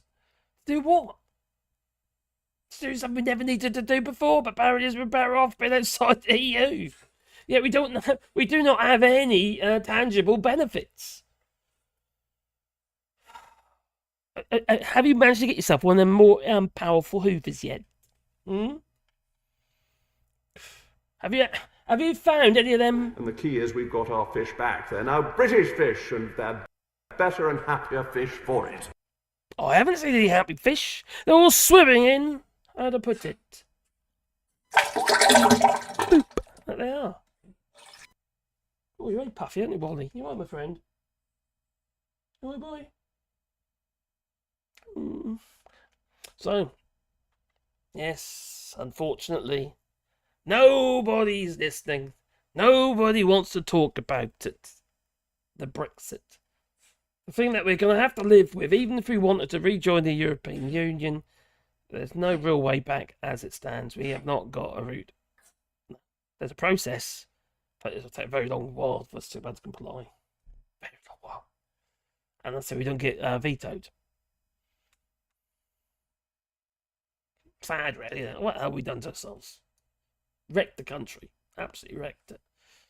What did Cameron do? All he did, really, is give more power to Nigel Farrage. Done totally the opposite to what the idea of obviously giving the vote, the referendum vote. Actually, it's probably just because he wanted to get back in power at the time, wasn't it? Regarding the general election. Vote for us and we'll give you a Brexit referendum vote. That pan out for it. Not so well. No. Some Brexiters out there, they still think it's great. Obviously, it's a lack of thinking. It has to be. There's no other way around it. There's no way on this flippin' earth anyone can really honestly justify the Brexit. The Brexit. It's all about, well, it's the Dunning-Kruger effect, isn't it? This hoodwinked to be a part of the gang, part of the tribe, part of Nigel's tribe. Because they love him. They love him and his. Nigel's a model, you know what I mean, and he does his little turn on the catwalk. On the catwalk, yeah, he does his little turn on the catwalk. Get him off, Nigel. I'm too sexy for my cat, too sexy for my cat. Poor pussy cat. Oh, too sexy for my love, love's going to leave me. But new. Getting sweats then. All right, back to the chat a bit. There we go. Here we go. Do. Apparently I'm in the NRA, apparently. Apparently I'm a Marxist. And Rees-Mogg had no idea how bloody stupid he sounded when he came out with that remark. He also sounded pretty darn stupid when he said, oh, well, if the French are going to be all nasty, we'll all go on holiday in Portugal because they want us in Portugal. Apparently. Oh, I know what we're going to do. Oh, crikey. We're going to check the lorries with electronic scanners. Yes, as they're driving through, they're going to be just like that. With these electronic scanners. We know exactly what's inside inside the lorries. But Moggy, what about the mixed pallets, Moggy? Well, he doesn't know. They're just one-liners, they're sound bites, and people listen to it, they take it in. It'd be funny if it wasn't so damn flippin' sad. Ripped away our children's ability to do exactly what I've just done. And then obviously the Erasmus as well. Many other bands have been basically ripped up, have that ability to easily gig abroad. That's been ripped away from them. And yet people say, oh, Brexit's done. No, it's not done yet.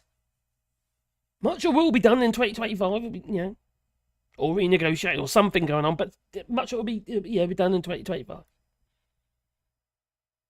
Shit's going to hit the fan. Losing Euro clearing is really going to be bad. It is. It's going to be so bad. What didn't you like Nigel's hairy chest? Anyway. It's going to hit London quite bad. That's a big chunk. Big chunk. Out of the economy. Every trillion that goes through London, we get a percentage of it. Part of it, it's about 10% of the earnings of the sea. No, now it's less than that. But no.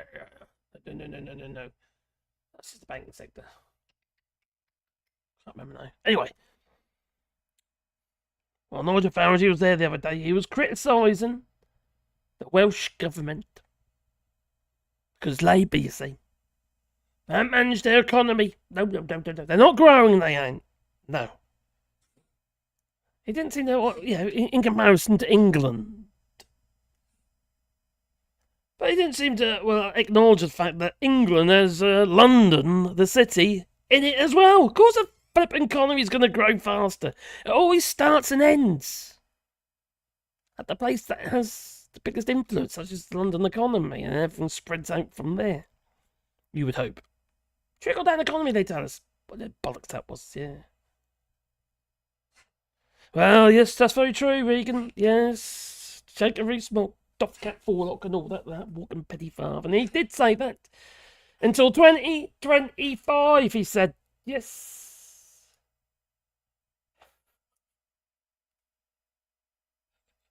But the structural reforms that we're about to deliver include the Brexit Freedoms Bill.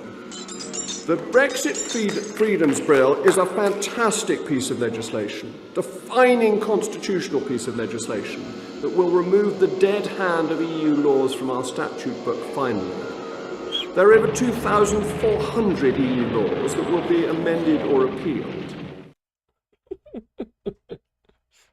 Are you impressed, Regan? No, I get that up like that. It's like, yeah, good.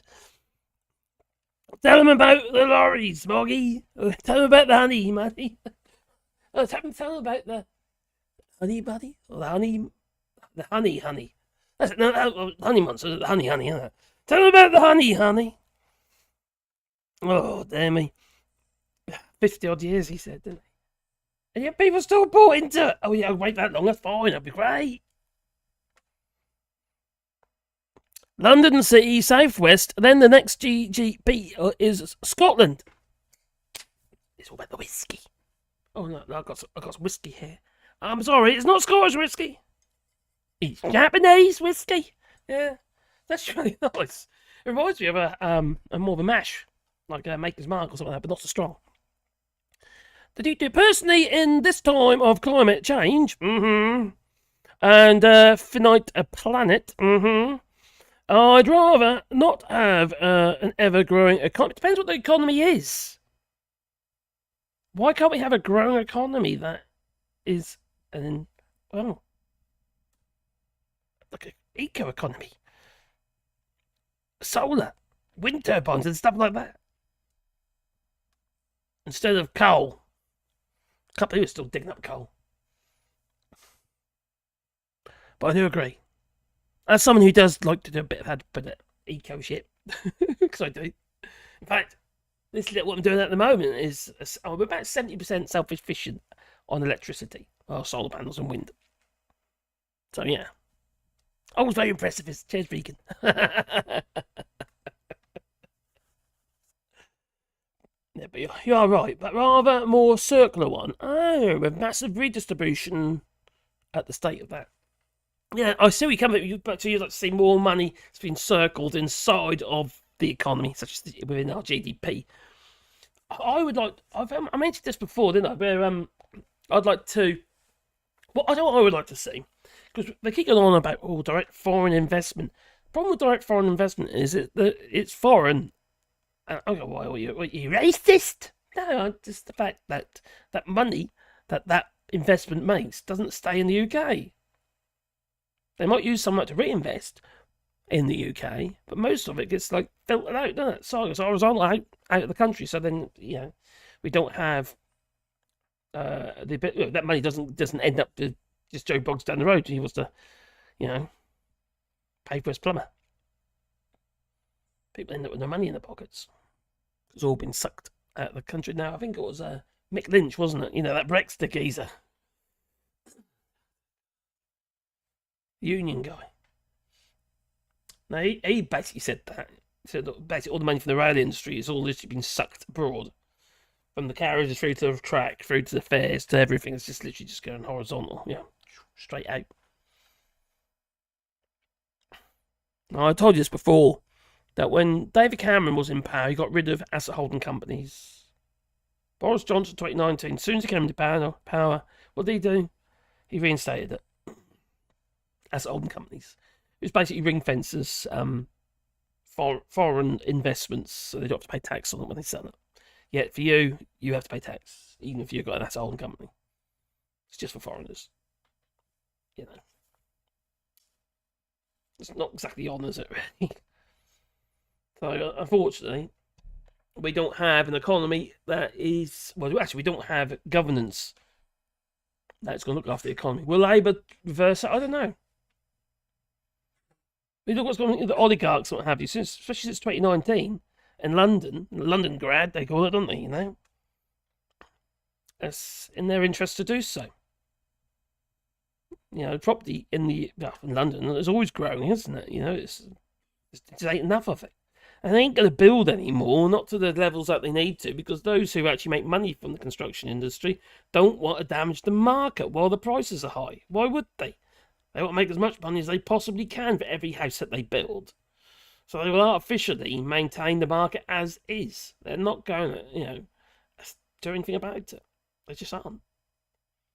You're going to have to give them a hell of a lot of subsidies to make construction firms actually go out of their way and build more houses, flood the market with houses to actually bring the house prices down and the rents down at the same time. It's not going to happen. Because people don't invest in a lost leader, do they? They don't. Not unless you've got something else you can sell, that is. Green plastic comes from corn. Well, I didn't know that. What the green pigment they put in plastics. Green plastic comes from corn. I ate no corn. No, I didn't. Up you come. Where was I? Oh, crikey, let's put them back in the chat. There we are, back in the chat.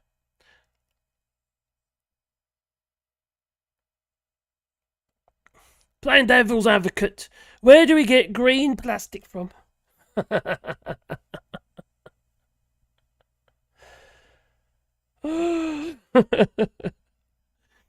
We have an E. coli economy in the form of lettuces. In December, I'll be in Beijing, opening up new pork markets. These people, believe me, they're sent to try us, that they are. Whatever next. We have a economy. What? Japanese whiskey is good, but not Scottish. It's best. Scottish is best.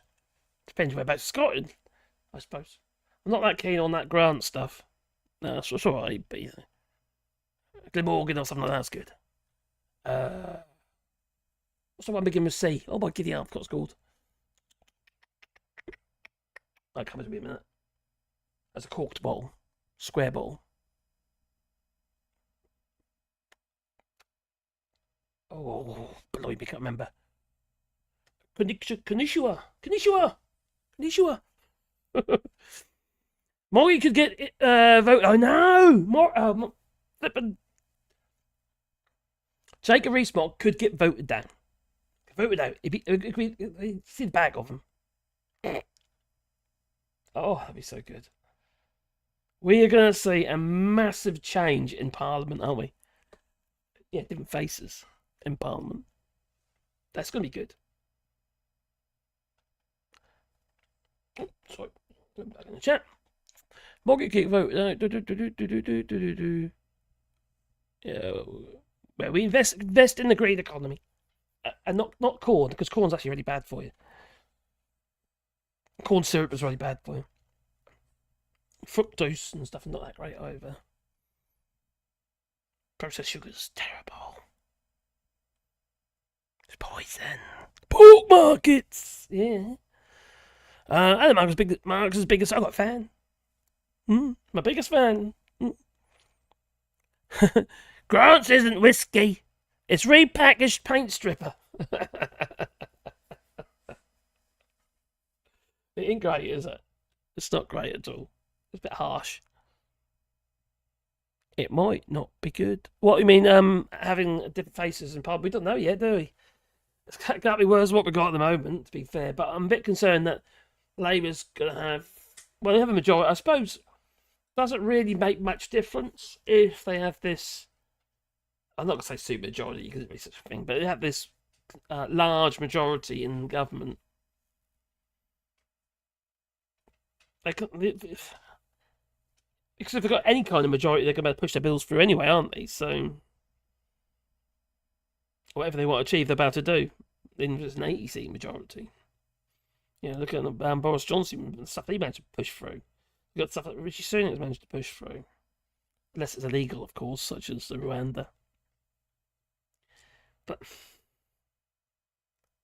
what it will do, though, is it's going to be a little bit boring in Parliament because you get Prime Minister's questions. It'll be after, oh, crikey, yeah, is it all you got? What's next? I'm a bit bored, twiddling my thumbs there. Oh, I'll tell you what, we'll start talking amongst ourselves, shall we? We'll ask each other questions. We'll be devil advocates. There'll be no one in Parliament but Labour. Well, there'll obviously be a few. Maybe reform. Look at the official opposition. That is one scary thought, though, isn't it? It would show him for the idiot that he is, but the problem is, I'm sorry, but there's a large proportion of the population in the UK are pretty damn thick. They really are. I'm sorry, but I'm the pit. You can't say that about people. You can't call them names and say they're thick. They're lost. They're already lost. You're never going to bring them on side. No, not unless you give them a big wad of cash. Half these people don't even know why they're voting, or who reason behind their vote, whoever they're voting for. They just aren't. It's shocking how ill-informed they are. But to be fair, actually, you know, I was, until Brexit, I was really disinterested in politics. I really was. Didn't really pay much attention to it. All I was really interested in was making sure I keep a roof over my head, you know, and the kids and food in their belly and all that. That's all I was really interested in. Life was just too busy. And many people are like that. A lot of people don't vote. I was speaking to our friends, although we're quite fond of, in fact, going for a motorbike ride with Keith. But they're not. They never vote. They made an excuse the other day why they're not voting. So, well, we don't live there. We live in France. It does seem right that we vote. They've never voted. They don't vote. It was quite pathetic, really, but yeah, strange people. And I won't say they're fools necessarily. They just don't care, which does make a bit foolish, doesn't it? We all need to write to our new MPs. Or send them a birthday card or like congratulations. And the MPs about the need to create a clear written constitution. Please. Dump the monarchy, please. The aristocracy, please.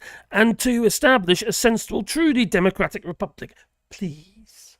But they ain't gonna happen. There's a proportional representation. And then maybe we might be able to tick off one of the boxes regarding the criteria in Article 49, where it states that we must have a working democracy.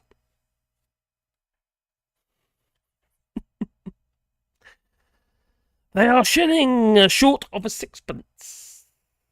They are, and it's quite depressing. I know I make fun of people and stuff like that, and I have a laugh at it, but I do find it all really depressing that people are willing to support people like this, I suppose.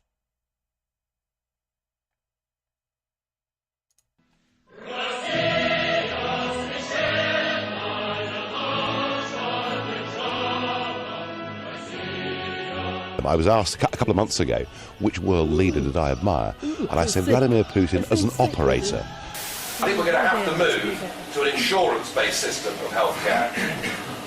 Frankly, I would feel more comfortable that my money would return value if I was able to do that through the marketplace of an insurance company. Pockets, now deep pockets.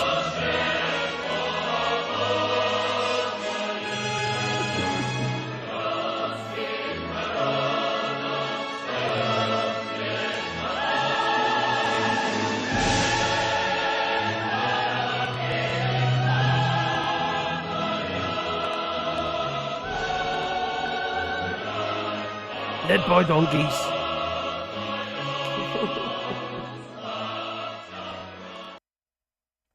How to destroy the NHS. Would be a national health service, will it? Not free at the point, although he did say free at the point of use and all that. To those who can't afford it. Now, to be fair, we do have a partially insurance-backed system here in France. And it's it kind of works. But it has its problems. But it's done so better than what we've got in the UK, in the sense of, well, we get seen in good time. But I don't put it down to that. It's not the funding method. You know, when you look at the proportion of the money that, oh gosh, you got numbers up, shouldn't I? That the NHS gets in comparison to France. France spends a shitload more money. It works because they spend more money. And it is free at the point of use if you can't afford it. Also, if you have a heart attack or a terminal condition, something like that, you get treated anyway. And they don't charge you. So, you keel over a heart attack, they'll still treat you. It's not like the United States. Oh, I don't know, but you can't, they've got to treat you. No. But is that what he's talking about? No, because he's friends with them lot in the United States, just like Richie Sunak. Why else have we got companies like Paladin, a United States company that's involved in the UK's health service? It's the company which has got their fingers on the flipping your data. And these companies, they don't hold your data safe. They just don't. They keep losing your data. There's been another data breach. I can't remember who it was. Yesterday, a major data breach, and they want to collect our data.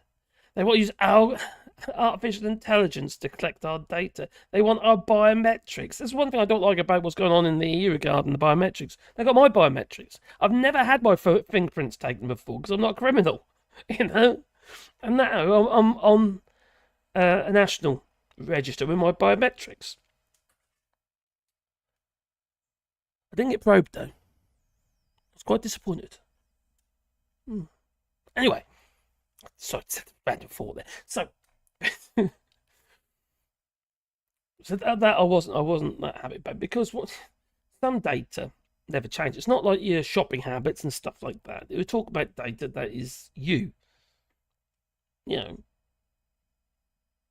There's already software that can work out your bone structure just by a photo of you. Accurately. Google's been working on that for years. We've got places in the United Kingdom. Co-op have been using up north. Have now got AI cameras for facial recognition. They've got too much information about us. Now, let's say, for argument's sake, someone like Vladimir Putin, he did invade the UK, and he wants to know who's who. Maybe what to do, I don't know, do a Hitler, the Aryan race and all that, and get rid of all the short, fat, hairy people with beards. You'll be able to do it, won't he? Easy find us all short, fat, hairy people with beards. We'll be on a national short, fat, hairy person with beards database. I don't suppose there is one, but anyway. Hitler would have had a very easy time of finding all the Jews if we had the data that we got there. He just would have done. I think we are too frivolous with things that are personal. We don't have no freedom. We're just another cog in the wheel. Another brick in the wall.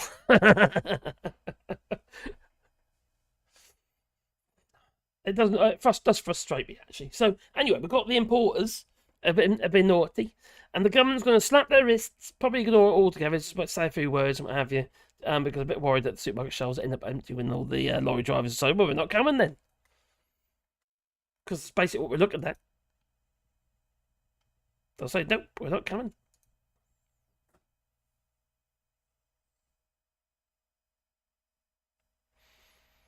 No. It's just nuts. Everything is so messed up, isn't it? Alright, now what were we looking at a minute ago? Okay, where are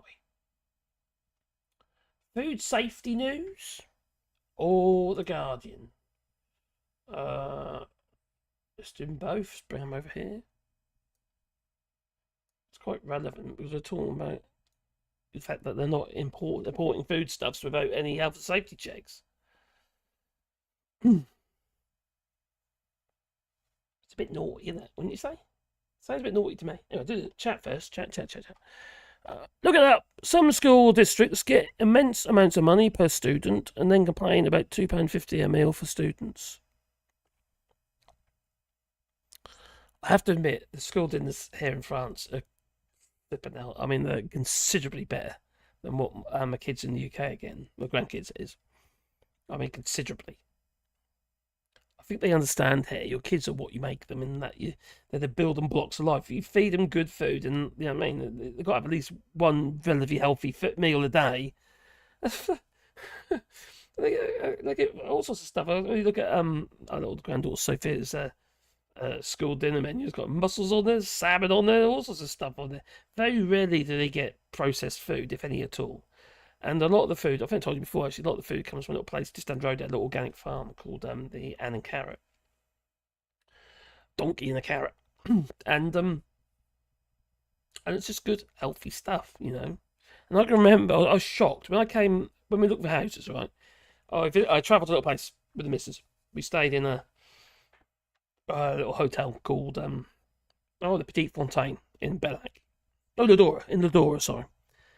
Anyway, we were just walking around one evening, and I was during the day actually, and they were cooking food in the school. You could see all the kitchens, and they're quite low down windows, like not slipped up, narrow windows, and they were the kitchens for the school.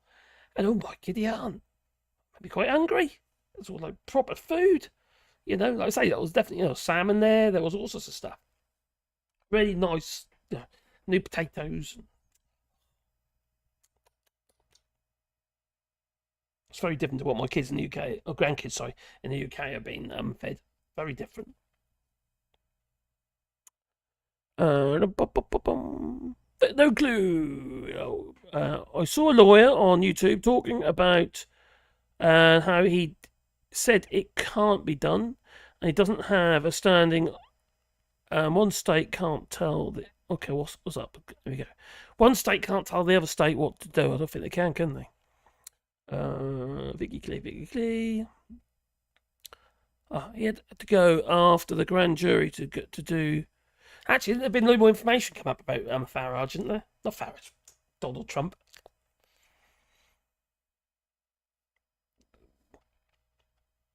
The US system is on a big scam by insurance and companies and big pharma. I mentioned this before, but I know I do this, but I was actually shocked when I watched a video clip of a guy, American geezer, just come out of a UK pharmacy to buy a Ventolin inhaler. Oh, one of these. Yes, I'm broken. Yes, a Ventolin inhaler. And he just paid 16 quid for one of these. 16 quid for one of them, I'd say. Yeah. Then he said, I'd have to pay $230 for that in the United States. From the pharmacy. Not great, is it? No. You don't want that in the UK, do you?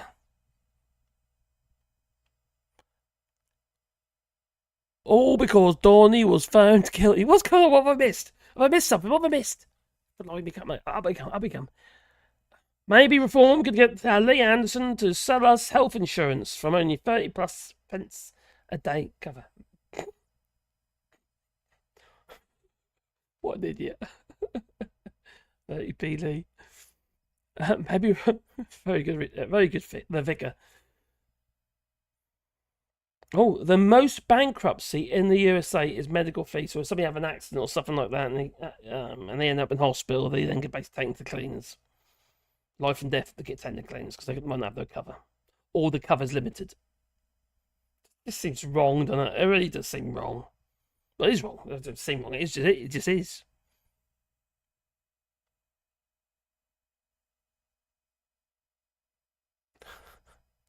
Bill Silver says, would Nigel Farrage be doing this campaign to win over little old Clacton? If his orange friend...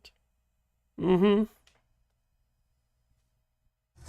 to the Brexit, sir. Oh, sorry. that's the wrong button. Oh, my God. That one. Like you'll go person, woman, man, camera, I TV. need one of them special IQ tests. Make sure I press the right buttons. There we come. The American system is pure anarchy. Can you imagine what the people in America are living under constant fear?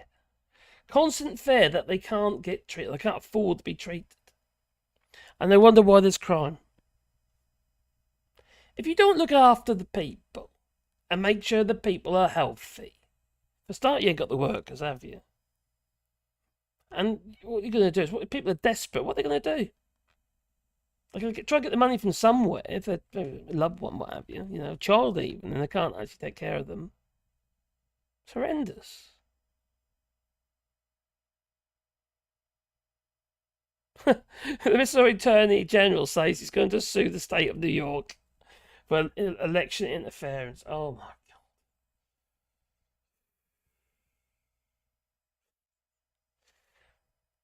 It didn't help with the Dominican, did it? And Fox News. Robbery, that is. Care and that part is only because... Oh, sorry, what's again?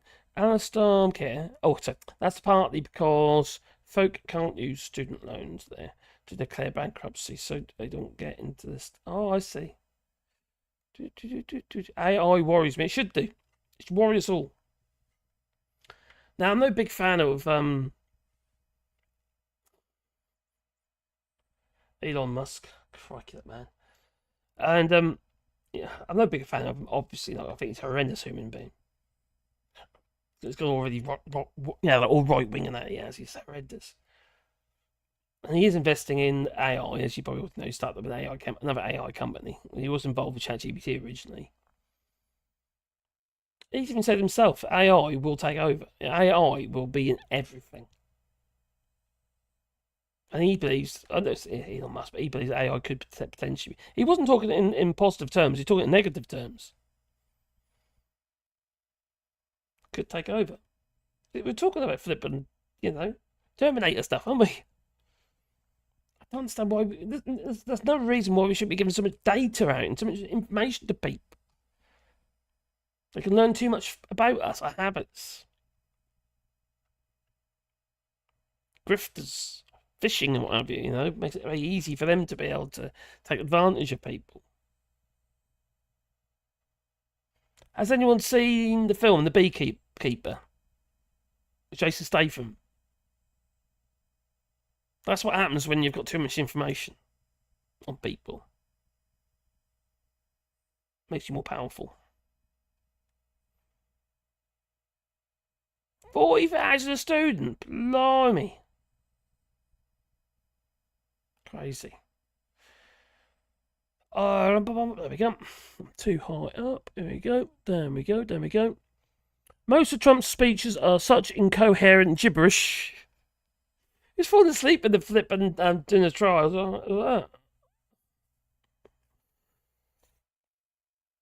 5,000 for an ambulance to take you to the hospital. Blimey, really? 5 grand just to get to the hospital. Get a taxi. And take intravenous with you. Most of Trump's speeches are such incoherent gibberish. He's not wrong there. Trumpster is on drugs or something. He says he doesn't drink. Yeah, maybe he should. Something wrong with him, I tell you. And how does he maintain that rather strange orange colour? Has he been hanging around Just Stop Oil or something? They've been throwing orange corn flour over him. Now, this is the other thing that got me a little bit. I was listening to that, Eco Paragon. I do like him. I can't remember his name. I keep forgetting his name. Anyway, he's been doing Eco Power most for a very long time. And, I can't remember his name. He said earlier on the news, he says, oh, well, that's only corn flour. No, corn flour's not orange. Since when is corn flour orange?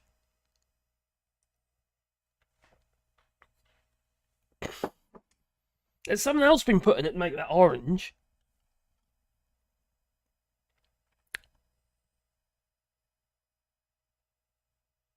Oh, it is, yeah. Beekeeper's really... Do you know what? I've watched that 4 times now on Netflix. Because quite often I'm working and I'll put a film on, and that's one that... Netflix, or was it? I think it was on Amazon Prime. And I just shove something on the back while I'm working. And I've watched... it always distracts me. Because it's actually a really good film. It's one of his better ones. Put it like that.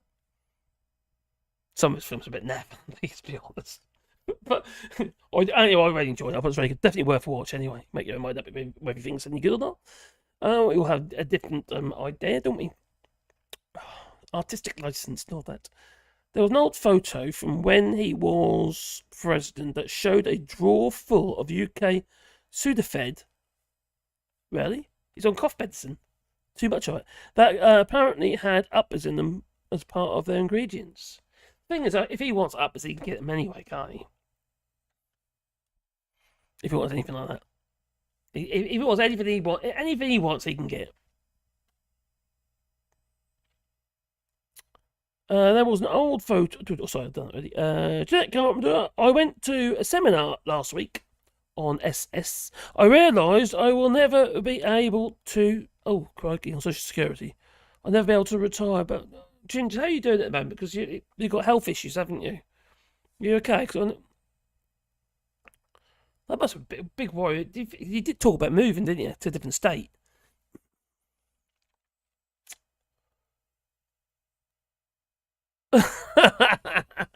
It's all those lovely Russian showers, the golden showers, that have turned orange. Oh, God's sake.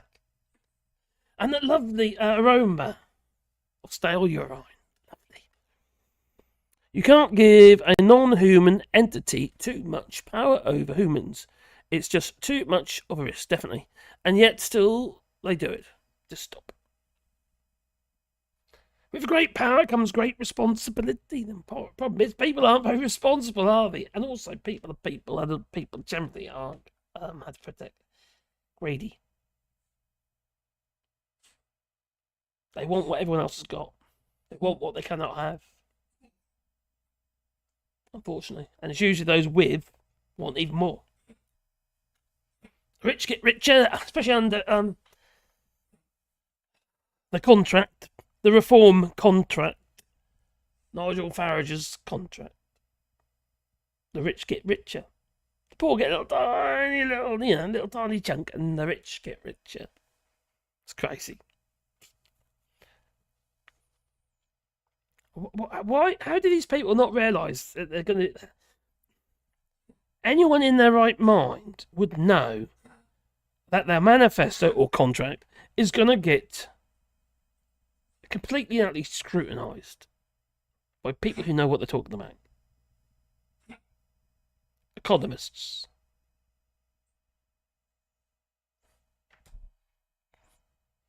They ain't that bright, are they? They can't be. You're only as good as the people around you. I've always said this in business, you know. And our business was quite successful until the political recession. And in the UK it is. Our business was we're doing really well, actually. But I always said you're only as good as the people around you. And whenever if it meant to get anyone from the job centre, don't waste time. Generally speaking, they weren't. They were, I'd say, the unemployables. Employers don't want the unemployables. They want people who are going to provide something positive for their business. Their skills and experience and stuff like that. That's all I was interested in. I don't care what race, creed, or anything. Anyway, obviously, it'd be illegal to discriminate anyway. But obviously, won't bother anything like that. I don't even care about gender, sex. That doesn't bother me at all. What was interesting to me was whether or not that person could do the job well, and who's the best person to do the job. Whether it be a man, woman, or even trans, that wouldn't bother me at all. Would be quite interesting. You're only as good as the people you have around you. And we keep putting idiots around you, such as Richie Sunak. But clearly you also get branded an idiot. It's just statement of fact. It's just how it is. Number 3, I got your message, mate. Cheers, buddy. I am actually lucky. So many people with my disease have other health issues too, but I don't. Well, I've been having it. I've told you before. I've been having issues for a while, various health issues for a while. And I had all these different tests. Well, after all these different things, it all seems to be boiled around one particular problem now, which is fibromyalgia, and that's it's concerning, and more that other problems that are more serious could get cloaked or masked by the umbrella of fibromyalgia, because fibromyalgia affects virtually everything in your body, or it can do, or at different times, not always at the same time. And one of the things that I really struggle with is like lupus, my throat, my thyroid, and fibromyalgia. One of the things that they believe, don't be wrong, fibromyalgia is a really hard thing to actually diagnose. It's more about elimination. But one of the things what they believe is the receptors of the hormone from the thyroid, and I got hypothyroidism, so it all kind of links together. And I've had this for years, and it's progressively got worse. And if anyone's heard my earlier videos, you'll know that my voice is quite high. And now I'm like, I've got really limited vocal range. And I was talking to Nigel Schmidt, one of the subscribers on the channel, and he was asking, we've been doing the French citizenship. Now I have lessons for French, okay, regular lessons for French, and over the last year, it's progressively got harder and harder and harder to actually do my French lessons. I just cannot reach the I just can't get there. The words, the frequencies. And even in English, I get so far and it just stops. My vocal cords just don't go there. I'm really hoarse. Giddy up. Still on the bright side, Steve Bannon is keeping Dumpfbunk warm for him. Yes, Steve Bannon. Oh, crikey. Not quite yet. No, he's got 3 more days. Has he actually gone in yet? Or he's got a report by the 1st of July, if I got my dates right. The penitentiary, where he's got to spend 4 months. Well, you're not very good today, are you, mate? Really, full of water. He has water tablets and stuff, but you didn't give him so many, because obviously a water tablet don't just take it out of his lungs, takes it out of his body. Too many water tablets, you'll dehydrate. You'll go all crispy. Vote for Trump, Tomo. Interesting constituency will Trump have in prison. The odds are stacked against us all. Global warming is one prime example, and nobody really wants to take it seriously. We talk about it, but all we do is titillate it. And if we don't deal with it, because deal with it, it's a bit late now. But if we don't actually try and mitigate, we're on a depleting timescale. But no one wants to talk about it. I think it's too scary for people. Probably it's too frightening. So I'll stick your head in the sand and wait until you burn to a crisp. Lovely. I just can't get over how all the disasters that we were warned of, in science fiction, 1984, not in science fiction movies in the 20th century, are actually really happening now in the 21st century. We were all warned. We've known about this for a very long time, but we're in denial. And we're still in denial. Now, although I believe that Labour will do as much as they can, it won't be enough. Nowhere near enough. We obviously need a global effort. One thing we can do is stop buying things from China and blaming China for absolutely everything. Because don't get me wrong, I'm not now. It's better to put it's communism in anyway. But we do tend to like to offshore our problems instead of taking responsibility. And the amount of stuff we buy from places like China, and we don't seem to have a lot of choice because we don't actually, in the UK especially, we don't make anything hardly. Your mobile phones, your devices, your electronics in your house, your electrics, everything. It's all pretty much imported from China.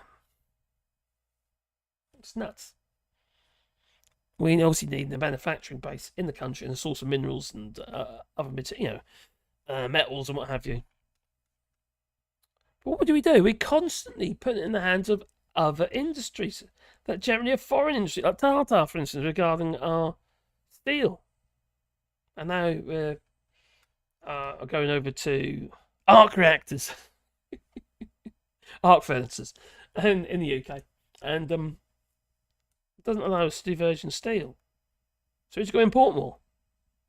Then blame them, the people importing from, for the environmental impact they're causing. So the politicians say, "Hey, look how well we're doing." It's just ridiculous. The UK is a contributor to global warming, big time. Say that we've done all this and done all that, which is always doing, isn't he? How great we are, best thing since sliced bread. But no, what we've done is offshore it. We made it somebody else's responsibility to wash their hands of it. We import your stuff, but we're not going to actually take any responsibility for your environmental impact. No, we do need to take much more responsibility, and if we don't, we're doomed anyway. The end is nigh. Banner's going to jail for ignoring congressional subpoena, and his lawyers are trying to get Congress to rescind the subpoena so he won't be in violation anymore, since it wouldn't exist. Oh, for God's sake. If you got the money, honey, you can buy yourself out of anything. We'll see. That's just ridiculous. Steve Bannon, who called, Tommy Robinson a hero of the British people, while a former British Prime Minister stood next to him and said nothing. The UK will buy steel from India. Already doing it. Virgin steel, that is. Recycled steel can be done basically heated up in these furnaces, electric furnaces. So the planet, we want to get rich, said Bill Silver. It's pretty much, the thing that, feeds us, the thing that allows us to actually make all the stuff that we need. We treat it like shit. It's like, I don't know, it's like biting the hand that feeds you and that, Shitting on your own doorstep. Doesn't make any sense. Yet we still do it because we're greedy. Human nature I'm talking about. Number 3 says, a major cause must be widespread ignorance of science. Well, you got flat earthers, didn't you? Very few scientists. Don't forget the chemtrails, if any, in the cabinet, parliament, or mass media. And what about the 5G aerials? Yes, odd and very dangerous. And Andrew Bridgen. Andrew Bridgen. Oh, he's a sharp cookie. He's a potato farmer, wasn't he? And he screwed over his brother, and his brother then screwed him over. And chucked him out of that family house. Even his like very attractive girlfriend ended up dumping him. Oh, crikey, you're short, fat, and hairy, aren't you? Yeah. Well, I wouldn't stand a chance. Hello, baby girl. What's up with you, darling? What's up? I've got Pandora now. Yeah, look. Your little brother keeps coughing. Oh, Wally. Not very well today, are you? I just bounced a treat off Sebastian's nose. Oh, he has woke up. And it's dropped on the floor, so he won't get it. He won't know. Blimey. Pandora will get that one, I'm sure. Wouldn't hold my breath on Bannon spending 1 day in jail. You know what? That's what's all wrong, isn't it? We've got people in the United Kingdom going to jail for a rather lame flipping. I know you might not like them, what they're doing, what have you, like stop oil protesters, what have you, with their orange jumpsuits going to jail for gluing themselves to a road. Flipping Vicar, didn't he, or priest, whatever he was. He went to jail for gluing himself to a blinking road. 6 months he got for that. It's nuts. And those people who tied themselves in that flipping up in the crane or whatever it was, I don't know, on a bridge and stuff. And obviously they climbed up there and got themselves in these kind of hammock things. They got 3 years. 3 years. And yet anyone else walks free. These Tories, what they do on a daily basis. These individuals are being investigated at the moment regarding fraud, insider trading, gambling on the date of the election. They probably won't go to jail. It's embarrassing, you see. They're going to Labour be in power. It'll be interesting to see what they do. I read the other day that even though we've offshored lots of our production, our CO2 has gone down because China is they are doing a lot of decarbonisation. In fact, they just built the large. The other day I said Texas. It's not as big as Texas. I think it's big as New York. It was anyway. They built a massive solar farm in China. It went online about 10 days ago. Huge it is, and obviously that's going to provide a lot of power. But it's also, don't forget, it's also the smelting and all that sort of stuff, the heating of plastics, melting of this, melting of that, burning of this, burning of that. A lot of stuff isn't even recorded. You're not going to try and tell me that China is forthcoming with their numbers, or they can be believed. Night number 3. Take care. The dawn of a new day awaits me. Good night, all. Good night, number 3. We'll be in. Let me have a go interviewing these other people. I'll just see so I know what to do. Yeah, take care, Orc Beach. Be good.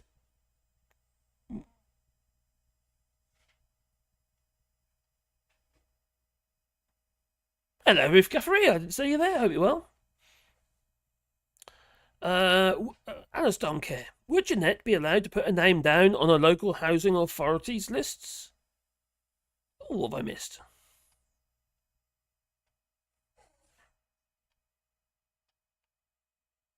What have I missed? What have I missed? Maybe something. I'm trying to figure out how to be able to immigrate to Scotland. Now, if I went back to the UK, where would I go? If I ever had to, for whatever reason, Marina Penn gets in and said, "Oh, don't want you political type people over here. You said nasty things about me." And I have to move back to the UK, which would be absolutely devastating. I think I'd probably be in a box, to be honest. I don't think I could cope with that. But anyway, I go back to the UK. Where would I go? Would I go back from in Norfolk? No. Too many flippin' Tories. Too many. So, no. And also, it's really chocker now. All the places that I used to love, all built on now. Hang on, just let my dog out. Who let the dogs out? You're wee-wee.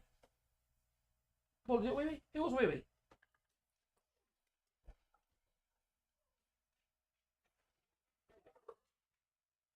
Like, Huffy and Puffy was, and then as soon as you open the door, he goes loopy, don't he? You know?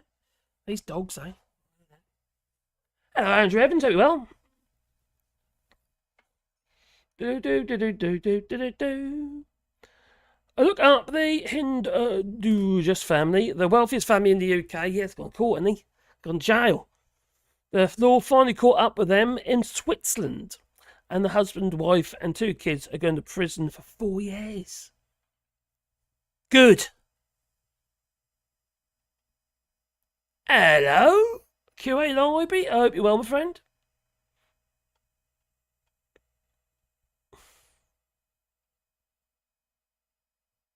There we come.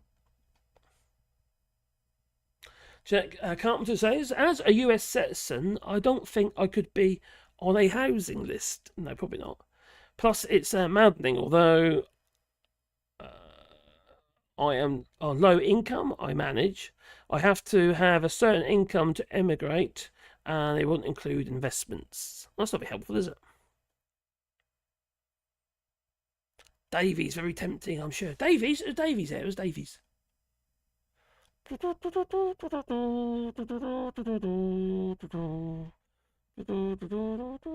Doc Davies, hello Doc Davies, hope you well.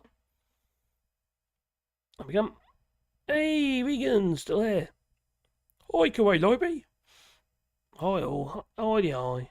We've been talking about that frog face. Yeah, him. And imports and stuff. And poison lettuce. Talk about poison lettuce. I was going to talk about poison lettuce, wasn't I? And I forgot. Here we go. That's poison lettuce. Poison ivy. Poison ivy. A poison. Who was that? What about, who sang that? Poison ivy. Anyway, I think I've got a single of that. So anyway, then oh, crap, you can't see that. Blimey, it's tiny. Get a bit bigger. Infections past 250 in the UK. E. coli outbreak. Because of, I'd put it, Liz Truss and her lettuce. So number of people are sick.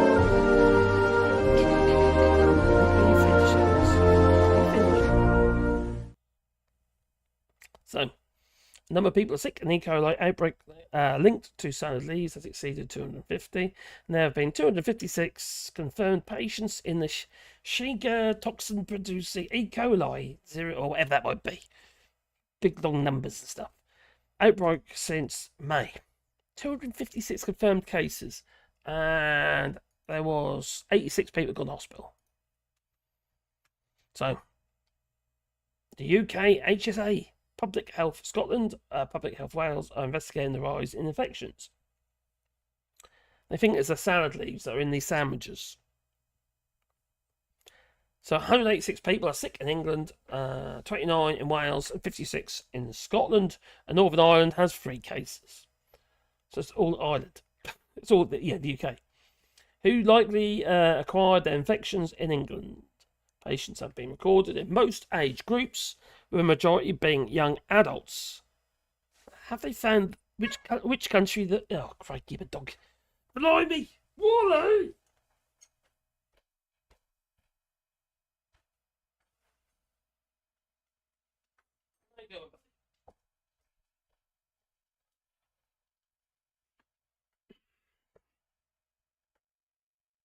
He's still there, though, isn't he?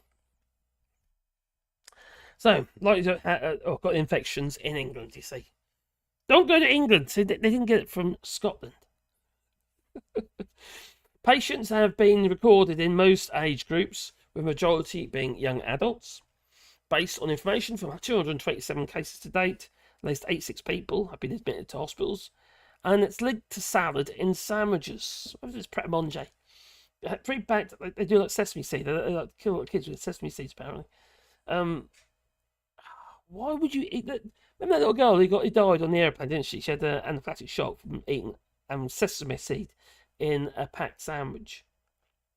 I think if you've got a serious allergy like that, why would you put your trust in a company to take care of your health needs like that? Do you know what I mean? I just think I'd make everything. Well, the Food Standards Agency and the Food Standards Scotland,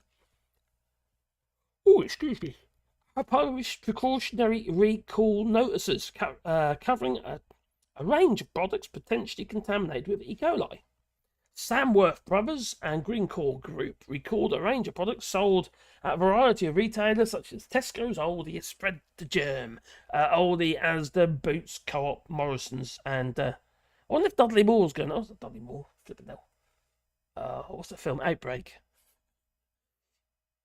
Cuba Gooding, that's it. Morrison's and Sainsbury's. Darren Whitby, head of incidents in FSA, said that the agency is working with relevant businesses, apparently, and local authorities are, well, they're on the hunt, they are on the investigation. So I want to know where this one's from a day ago. This article. I want to know where it's from. Is it sourced from the UK? Why aren't they saying? Have they found sandwiches with the E. coli yet? Now, although we are confident in the source of the outbreak being linked to a small number... Okay, so they obviously know that. So they must know where it's from. We're identified early through the extensive food chain analysis. Work continues to identify the root cause of the outbreak with growers, suppliers, manufacturers, so that the actions can be taken to prevent reoccurrence, and we will remain vigilant until the root cause of the outbreak is confirmed, and we are keeping an open mind about the possible causes of the outbreak.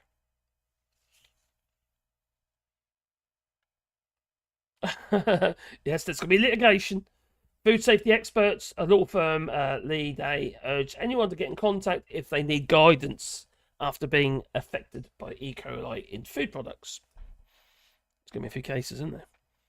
A charter surveyor diagnosed E. coli after eating a sandwich, type of which has been recalled, has called on lawyers at Irwin Mitchell to investigate his illness. John Daniels, Maidensfield in Cheshire, bought a chicken and bacon Caesar wrap from a Manchester Boots branch on May 11th. Within 2 days, the 66-year-old began to feel very unwell, complaining of stomach pain. He went on to develop a severe diarrhea.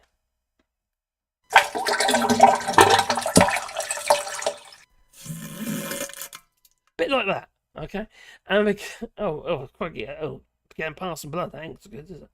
Daniels was admitted to hospital on May. Lots of antibiotics, I imagine. E. coli following a day and sent home on 22nd.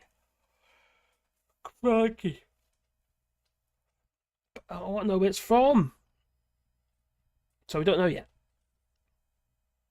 We don't know if it's Great British lettuce. British lettuce for British people. Yeah. Or something like that. Whatever next, eh? Stupid. Can't even get clean lettuce these days. It's been pooped on.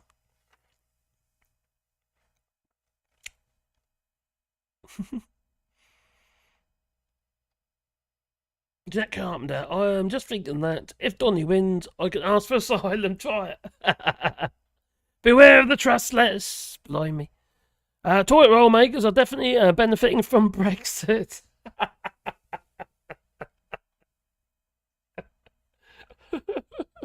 Oh, a little Andrex dog. Oh, very true, Bill Silver. Very true. There's a benefit. We found a benefit of Brexit. There you go. There's one benefit. So due to the gas spike 2 years ago, UK biggest producer of food grown in greenhouses closed down. It did in Hertfordshire. It wasn't just one. That was several of them actually. One of them, pepper grower in Hertfordshire. All the greenhouses are gone now. They're all gone. During that energy crisis and also Brexit, they couldn't function anymore. And masses, hectares and hectares and hectares of greenhouses, but glass greenhouses, were knocked down, were just smashed and got rid of, sold land off. Same thing's been happening with grubbing out trees, like Cox's orange pippins, and that, they've been getting out there and getting rid of the trees. They haven't got an outlet for them anymore. There's not enough money in them. Land being sold off probably, or maybe they're going to have something else. I don't know. One of the major cider manufacturers is getting rid of loads of. Which one is it? Ashcrofts or something? Ashcrofts? Is it Ashcrofts? Anyway, it's probably part of some big conglomerate. Anyway, they got rid of loads of hectares and hectares, grubbed loads of trees out of the ground, basically, apple trees. So even if the UK wanted to feed itself, it's looking less and less likely. And we're getting closer and closer to potential war. That's just stupid, isn't it, really? No, you're very true. That's very true. I've done several videos on that. I remember doing one about the pepper growers who are shutting their doors because it's costing them like 11 grand a week or something to heat the greenhouses.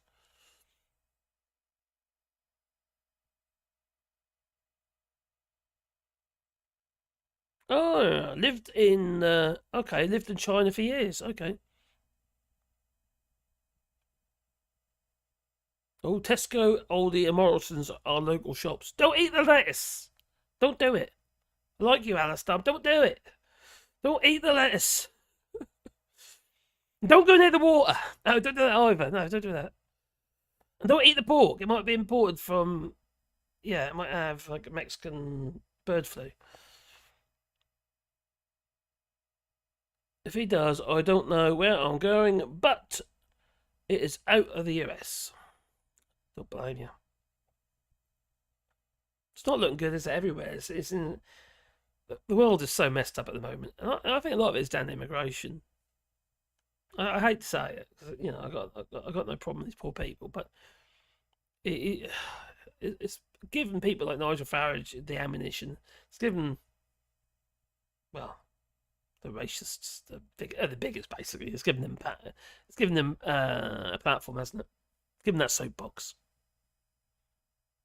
I just wish we could have done something to help these poor buggers in the first place so they wouldn't feel the need to. But no, what do? We kind of titillate, don't we? We interfere and then walk away. Afghanistan, for instance. Makes no sense at all. Heineken, that was Heineken. Kool-Aid, hope well. Wiped out thousands of trees recently in the UK. Loads of them are doing that. I think it was last year, the year before, I did a video about trees, a little short video about trees being grubbed out of the ground. This was in Hertfordshire. I think a load of it come out. A load have gone in, I think it's Wales. I think it's Wales. I might be wrong, but I think it's Wales.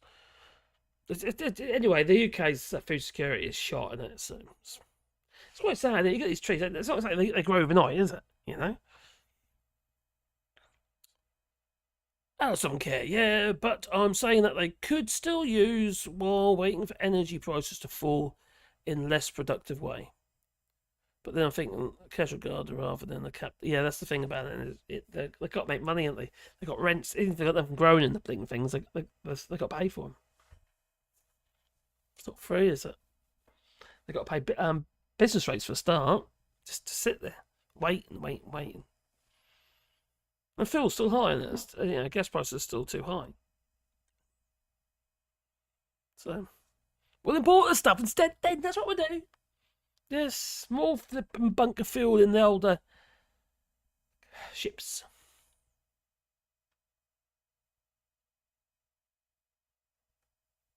What have I got today? Oh. Well, my son brought this over. He was thinking of David Cameron.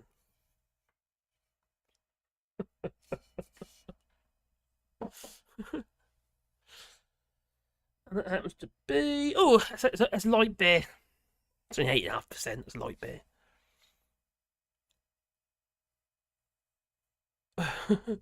Where are we? What do you say, man? But night, Alistair. Take care, buddy. Be good. Hope to see you tomorrow on the Two Davies show. Oh, but is it Two Davies? I keep forgetting. I'm terrible these days. My head is at my bottom, I'll tell you. I forget things all the while. And I've got blackboards. No. I mean, literally, I have blackboards everywhere. I've got 2 blackboards in here. I've got one on the top. Oh, just let my dog in.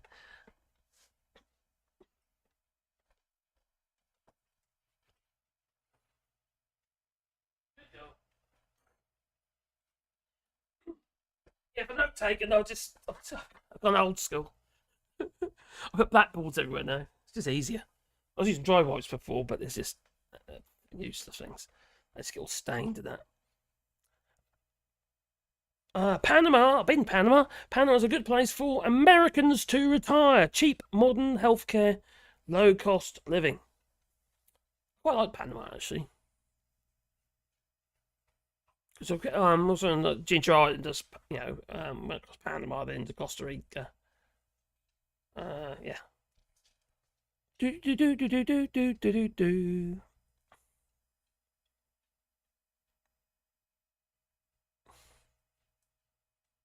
There we come.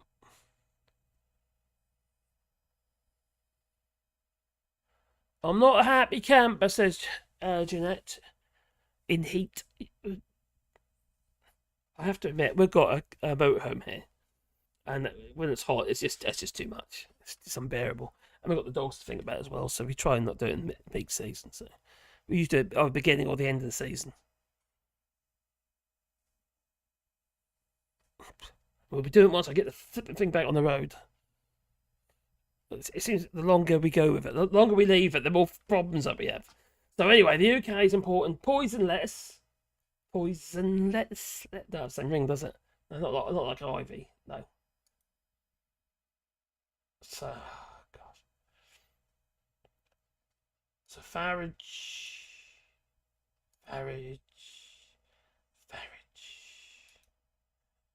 What an awful human being. Do you still think what you used to think of the king? You said the king was an eco-loony. Do you still think the king's an eco-loony? The king, I mean, he wasn't the king. He's I homeopathic. can't speak ill of the monarch, He looks homeopathic. but he did used to say He that said he was stupid. He did used to say that carbon dioxide was a pollutant, which I thought was a very stupid comment. Here's the point. If it's going to lead the planet to burn, it's not a bad word, is it? Right. Listen. We've deindustrialized. Our steel works close. Where do they go? India. The same steel gets produced in India under lower environmental standards. Oh my God, I've been saying that. Now I feel like I sound like Farage. Globally, by closing those steel plants, the amount of CO2 put into the air has gone up. All we've done is to export the emissions. Similarly, with coal, there's an anthracite mine, up in Cumbria that could be open. We're not going to open it. We are overtaxing anthracite, the North Sea. really? Tories have done this. Yeah, that does well good, wouldn't it? Chevron, after 60 years, have left. So we will be using, even those who are most worried about this will tell you, we'll be using oil and gas in 2050. But my argument is that we should... Your argument is David Apple's wrong and the king is wrong. We're clear about that. No, the king is wrong to say CO2 is a pollutant. That is wrong, clearly. We have to move on, and Mr. Farage. if we go for nuclear energy, And, you know, you and I both know Rolls-Royce are making amazing strides with small modular reactors. We will then have electricity production that produces zero carbon. Understood. We have to move on. Time. Hopefully, we're going to move away from nuclear nuclear fission and go to fusion, but like, or crush the atoms. We don't want to split them. No. A lot less pollutants, you see. Waste product. But Richie Sunak, the man who brought us Brexit, well, one of. Yes, he was there voting for Brexit. Pushing Brexit. Busted. Oh, that's the wrong one. What he said was completely wrong and only plays into Putin's hands. This is a man who deployed nerve agents on the streets of Britain. Okay. Richie Sunak, what are you doing to actually prevent emphasis from operating in Russia when you got found out? He's no better, is he? Joke. It's got to be a joke. There we go.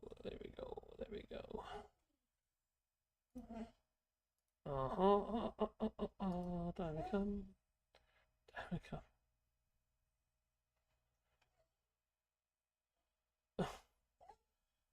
Yeah, it's all the West's fault because of the invasion of Ukraine. In the country, I got to tell you, the campaign's going well. Reform UK has real momentum right across the country. The last opinion poll we saw was on Friday, and that put us at 20% for the first time above the Conservatives. The fourth poll in 3 days that put us in second place. Now, of course, I understand that Labour are some way ahead in the country, but we are the challenger now in much of the United Kingdom. So I'm very pleased with how it's going. Word of mouth is spreading. Social media is going crazy, but we're doing far too well for some. Now, when you get near the target, you start getting flack. I know that. I've fought many election campaigns before. And sometimes, okay, that's fine. That's what politics is, and we understand that. But when it's just not true, when it's dishonest, then I have a problem. And today's Mail on Sunday front page was just a disgrace. There in the copy, that President Zelensky had said that I was infected with Putinism. Well, it's just not true. What I did say to Nick Robinson on the BBC the other day was that, yes, 10 years ago, I'd predicted there'd be a war in Ukraine because I thought that Putin, a bad man, clever, but a bad man, would use EU and NATO expansion as a reason to say to his people, look, they're coming for us. We've got to go back the other way. Now, it's possible he'd have invaded Ukraine anyway. I don't know, but certainly we gave him a very good reason. I have never supported or been an ally of his administration in any way at all. I've never even been in Russia, defend himself. But the truth of the story was that Zelensky had said nothing. That a BBC reporter had a quote, but that my name wasn't even in the quote. In fact, the BBC doubted the story so much they didn't bother to run it themselves. But for the Mail on Sunday, this was enough to go on the front page. And I'm so angry about this sheer dishonesty, about a breach of the editor's code, that I've gone to Carter Ruck, we've instructed Carter Ruck, and they have written already to the Mail on Sunday. But not content with that, we then get a message this afternoon from the Daily Mail, who say to us that they, the Daily Mail, have been in touch with the Kremlin. Yes, that's right, the Daily Mail getting in touch with the Kremlin, and they say that someone who works with the Foreign Minister, Sergei Lavrov, described me as an ally. And they plan this to be the next big story tomorrow. Now, they know damn well I've never been an ally of the administration. I very much doubt the quote is... Excuse me, Nigel Farrage. You've said this several years back, okay? Back in about 2013, 2014, he said this. But he was asked a question, actually, not but. He was asked the question, Have you ever had any dealings with anybody connected with the Kremlin? Blah, blah, blah, blah, blah. All right. No, he said. Not me. Within about a week, all over social media was pictures of him with embassy officials, what have you, regarding Russian embassy officials or delegates from Russian delegates. He lies for his teeth. For his yellow-stained, crooked teeth. Even truthful. Well, not yellow one. But that's what they intend to do. So the Mail, Daily Mail are colluding, collaborating with the Kremlin. But the Daily Mail are intending to put out Russian propaganda. They are. Indeed, Oh, yes, they are. was You're the right. accurate I was quite quote. interested. I doubt it very much indeed, given the condemnation that countries get for interfering publicly in other elections. I doubt it's true. But that is what the Mail are up to. Now, they're doing this to protect their friends, the dying Conservative Party, because that's what it is. It's dying. And they're in for the biggest electoral beating of their lives. And somehow, the owner of the Mail, Lord Rothermere, thinks that's my fault. It's not. They had destroyed themselves with 5 years of betrayal and broken promises. And what we're doing is giving many people hope. And notice today, knocking on the doors, that many of our voters are people who've never voted in their lives or not voted for many, many years. And of course, I'm saying all this to you on the 8th anniversary of the referendum back in 2016. What the Mail are doing is utterly dishonest. It is election interference on a level that is extraordinary. But folks, it happened before. In 1924, 100 years ago, just 4 days before the October general election, the Daily Mail published something called the Zinoviev letter. And it purported to come from Bolshevik sources close to the Kremlin to say a deal with the Labour Party had been done that basically would foment revolution in the United Kingdom. The public believed it. And the Labour government, facing its second election of that year, went down to a huge landslide defeat. It later turned out that the Zinoviev letter was a forgery. Bit like the Breaking Point poster, I suppose. Turning people. Scaring people into voting for the Brexit. But now, it's been radicalised. That's what he has. He's radicalised himself. But now... What? Oh, there you go. That's what radicalised. I got one. There you go. I have been radicalised. The damp rag.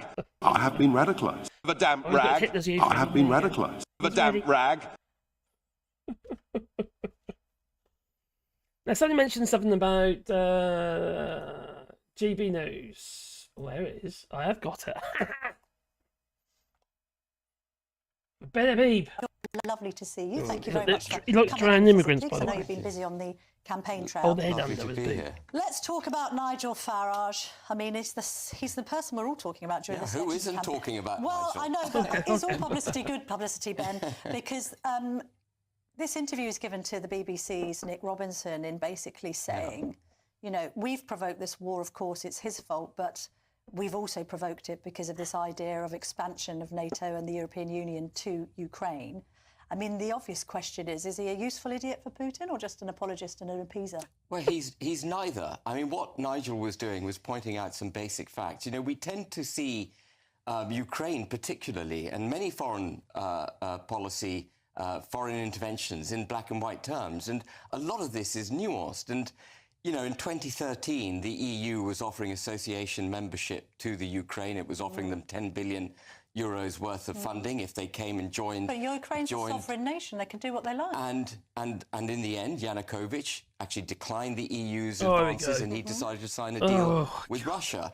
And then there was the rioting on the street. Yanukovych was deposed, and you got an interim leader, and all of a sudden Crimea was invaded. So there's clearly... So you're saying that kind of EU interference is what he's talking about? Yeah, I mean, I think the EU, by the way, I mean, let's just talk about the EU Right, with the Russia EU. has been all over the place. So it flirted with So is Ukraine. the UK, to be fair.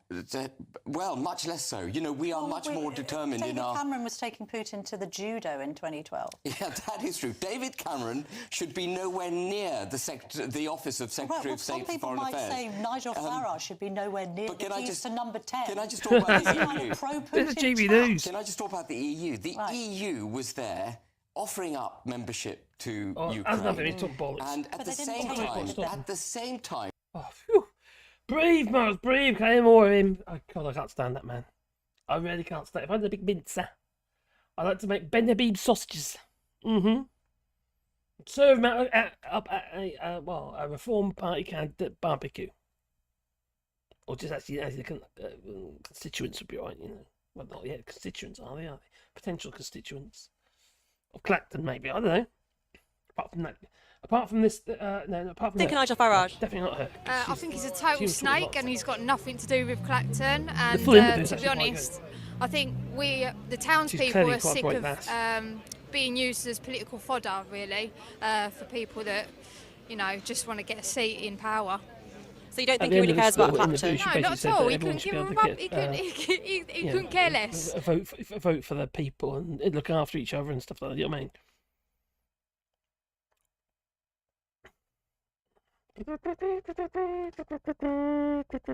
Fascist on fascist action. Yes. Be the ball bag. I know what you mean. Yeah. Oh, that man, he's all funny. Benabib. Crikey. I can't believe what he said about. Oh yeah, it's okay. You know, just drown him. You know, it'll be fine. You know. I'm sure he's very happy what's been going on in Greece. I got criticised for that video. In fact, someone said they're going to report before. I was just reciting what I read in the BBC, and it was the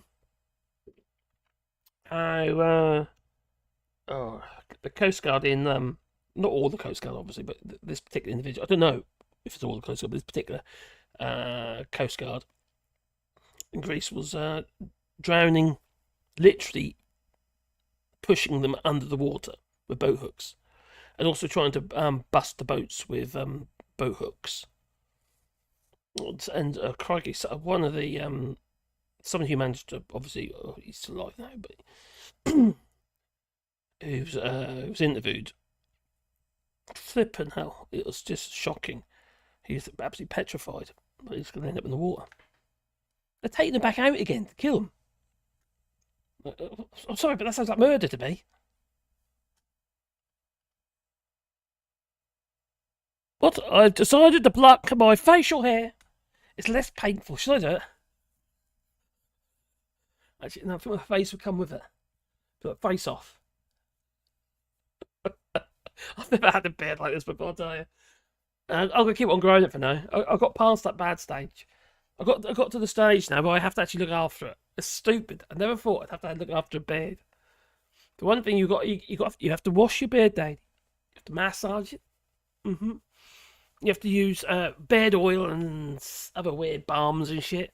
And that, it goes crispy. It literally goes like brittle. Like a Brita pad.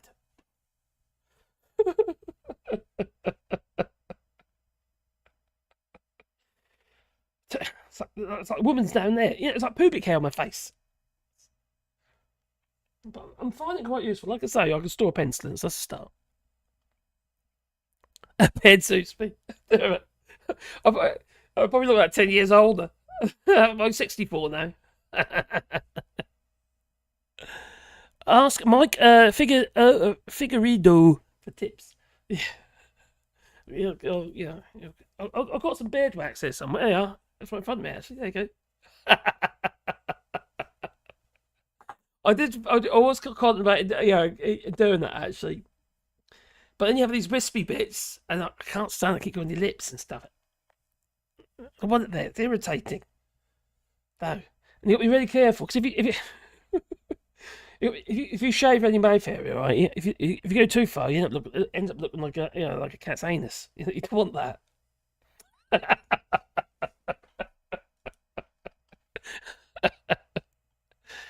It is pubic hair on my face. Oh dear, blimey.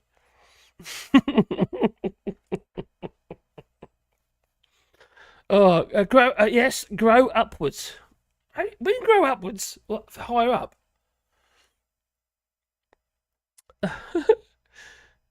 Fake Vicky K. At least somebody thinks it suits me.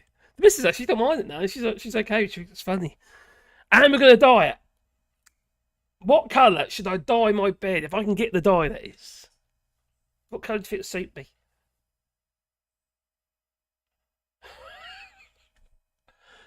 It needs to be some sort of bright colour, but it needs to be a decent dye. Otherwise, it just looks stupid. Will I get roots?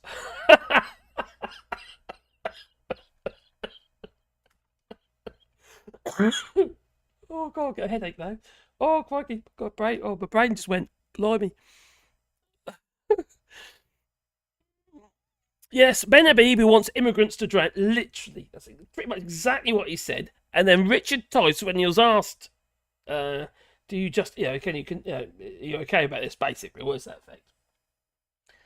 And Richard Tice just waffled. He did basically try to backtrack and tried to slide out of the, to answering the question. Oh, that's not what he said. Oh, that's not what he said. Oh, that's not what he said. It's exactly what he said.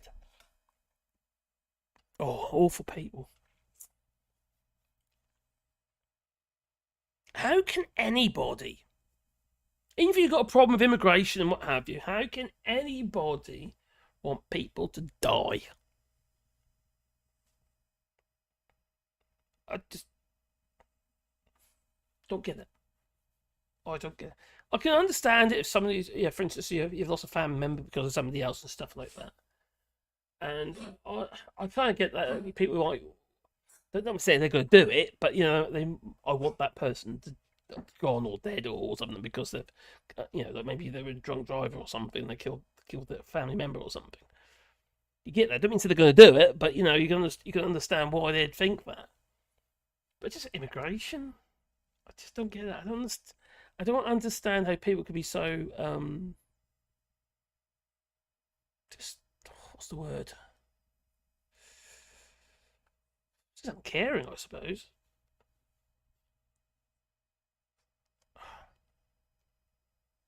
And I won't have faith in the human race, There's no empathy. It's just, I think it's really sad. I do. I really think it's sad. And I think we're going in a very dark place. We really are. This is horrible. So Habib thinks that the EU is more of a threat than Putin's Russia. When you say the EU, it really frustrates me. I don't like you say this, but when you criticise the EU, you're criticising all the member states, including the United Kingdom, when it was in the EU, when flippin' Nigel Farrage stood up there in 2014 saying that the EU is responsible, if the Russia starts invading West. Criticised every single country because, at the end of the day, they all have a vote. They all have delegates. He was one of them. He was an MEP. Like MPs in Parliament who vote for policies to go through, which basically, that's democracy, apparently. So the thing that you say, it's not democratic, unelected bureaucrats in Brussels, is one of them. But he was elected by all of the numpties up at the cross in their own box, or didn't even bother voting on it. Anything to do with the EU. It makes no sense. To be so ill-informed and inactive. But I was probably one of them. I got a fly in my head. What was my name? Mike Pence. Mike Pence. I got a fly in my head. Go away.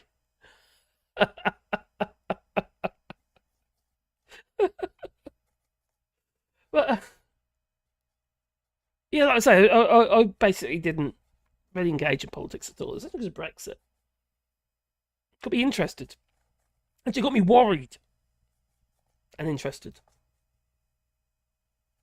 It's a major worry for me and my missus, because no one knew, anyone living here abroad didn't know what was going to happen. We've invested everything we had, we've invested here, and you think, we're going to lose it all? Are we not going to be able to use it? Is it going to be 180 days? Are we going to have to try to make our lives again in the UK, even though we've got the money in the UK? We didn't know what's going around the corner. God, that was stressful, I'll tell you. We were very, very happy when it was announced that the French were going to be, doing something. Cuts short, for instance, for those British citizens living over here. But what if it was Marine Le Pen? Would I want people like Nigel Farrage dead? Yes, I probably would have done. Would I have done it? Obviously not. You know, I just these people they're just horrendous. It brings out the worst in people, you know. It does. I'm a simple guy, me. The EU is facing another crisis, a big one. Macron's snap election could make France far right. To be fair, Marine Le Pen has actually said that has actually made quite clear that Brexit is not a great idea. Not now. She hasn't said Brexit is not a great idea, but they're not showing any interest in it. There is some socialist parties that are saying Brexit is basically on their manifesto. But I think Macron's playing a bit of a blind. I think he's hoping that they're going to show themselves as being idiots, because likelihood is that Jordan Bardello, Jordan Bardella. He's Marine Le Pen's counterpart, who basically could end up being the Prime Minister. But I think Macron thinks they're going to make themselves look like idiots, and it might actually increase his, what do you call it now? Oh, crikey. The movement. Make Macron a bit stronger. I think that's what he's hoping. It might backfire. We'll see. We'll see what's going to happen. But like, for instance, one that was on Bardella's what he wants to do, and he said if they got into power, that's what they do quite quickly. They won't get rid of dual citizenships. So if I wanted to be a French citizen, I'd have to give up my British citizenship. So, yeah, I'll do it. If I can ever get past the flippant language, I very much doubt I can. I have lessons, regular lessons. I just can't get there with my voice. I can't reach. I don't have the vocal range anymore. I used to be like Pavarotti. I did. Pavarotti! Yeah, I'm on the tenors. Obviously, you get a blue rinse in your bed. Oh, God, no. Like, blue rinse is a bit purpley. No, I don't want that. It's got to be something like deep, like a deep green colour, like my glasses or something. But more vibrant. Or like a burgundy red. I don't know. I'm winging it here. The EU is facing a crisis. Yeah, I understand that. It is facing a crisis, and it's the same issues they got in the UK, you know. Other than the young are involved as well this time.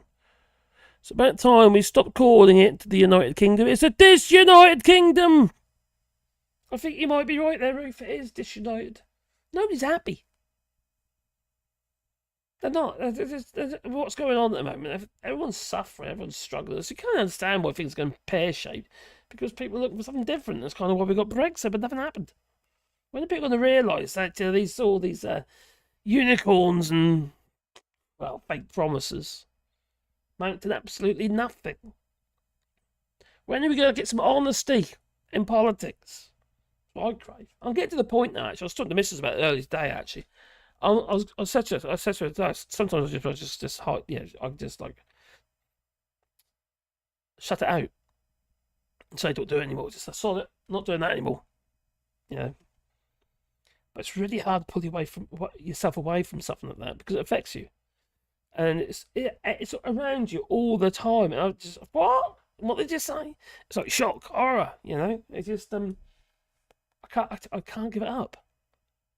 I should. The channel that is, really, especially, and politics in general, and just stick my head in the sand. That'll be a lot better from a body and my soul, I reckon. Because I'm losing faith in people. Anyone who votes for the likes of Nigel Farrage, as far as I'm concerned, is a bigot. Plain and simple. Do I really want to be associated with people like that? Not really, no. I'll be honest with you. You know. So, what is really, really, really important is not if, probably when,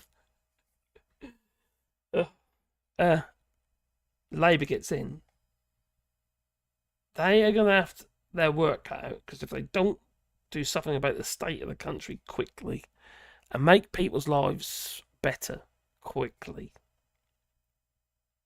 we are going to end up with Nigel Farrage as Prime Minister. Well, we tried him, didn't work. We'll try Nigel instead.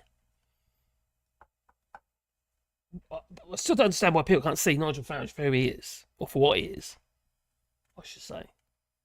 But why is it that people are so hell-bent on people like him?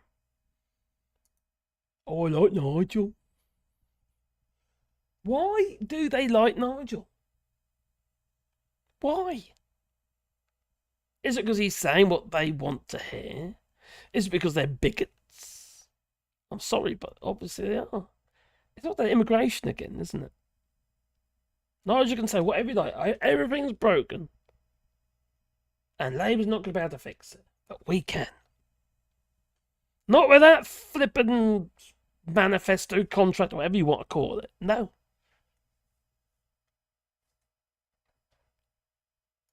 Foul individual. Talking about the contract, I've got it here. Oh, no, that's not it. There it is. Oh, look at him. Any handsome fella. Oh, he looks really deadly serious there. Yeah, and he's putting his phone in his pocket. Yeah, he's been on the phone. He's on dog and bone with Putin, he has, yeah. So they have like five points.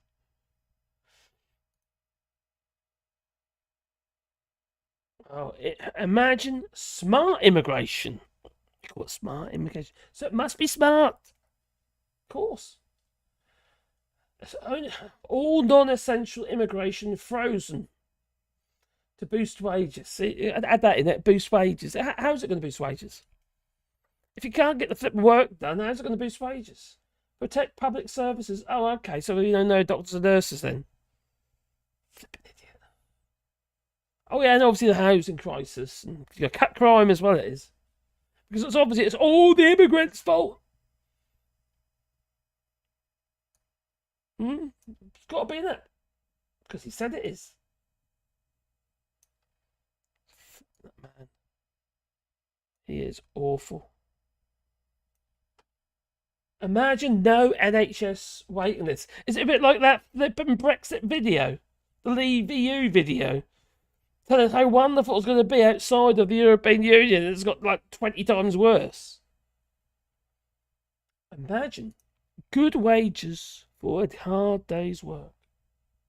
Lift the income tax starting threshold to 20k. To say the lowest paid $1,500 per year. But he didn't tell us about the fact that it's going to, those who had put it higher up, they're going to end up being better off. Imagine affordable, stable energy bills. How is it? No way he's going to do all this stuff. It's just pie in the sky. He can say whatever he likes because he's not going to get in power and he knows it. Scrap energy levies. Net zero. Oh, we're all doomed now, aren't we? And slash energy bills. And save each household £500 per year. Unlock Britain's vast oil and gas reserves to beat the cost of living crisis. This is a man who doesn't understand how the actual energy price system works. Unless you're going to remove yourself from the world economy completely. Although, yes, the world, yeah, pretty much said that, haven't they? World order and all that. Doesn't he know how the energy is priced? Everyone's in the same boat. How are you going to disentangle yourself from the world? We can't disentangle ourselves from the EU. How are we going to disentangle ourselves from the world? It's people.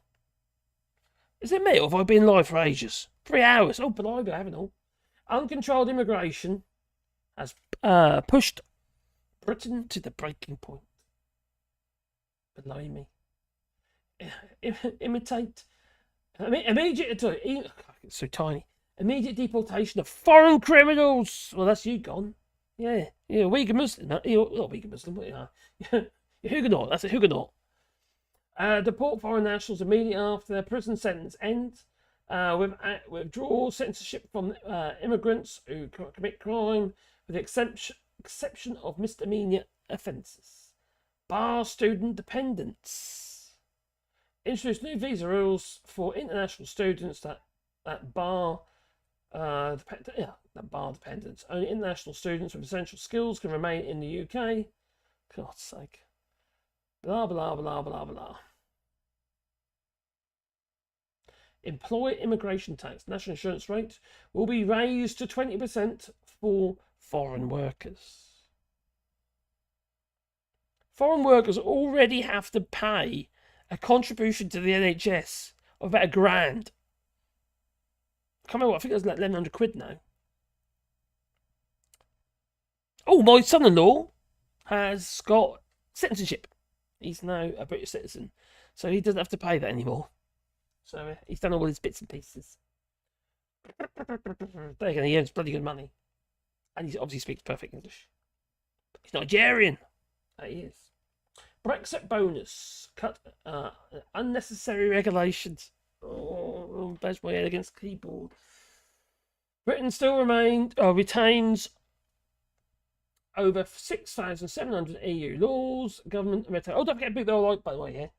If you want to. Oh, quick, here you go. Laws, government red tape, and nanny state regulations. I estimate to have cost the UK economy 140. Oh, that's not true. It's not true. The UK's economy is shitload worse off, not because of regulations, because of trade. Everything he wants to do is going to make it even harder to trade. No. Collect billions in unpaid taxes. It's just pie in the sky, isn't it? It's just, I want to do that. It sounds good, it does. Yeah, it sounds good. But no, all the tea in China or the occasional. In December, I'll be in Beijing, opening up new pork markets. Pork market? Do you know what we ain't done? I know what we ain't done. What haven't we done? Mad Monk, if you're still there.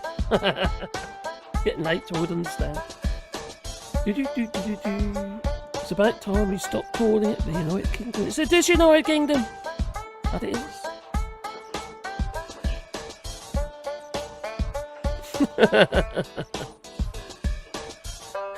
A Dick Nice. Dick Nice. Hello, David McGinnis. Hope you're well.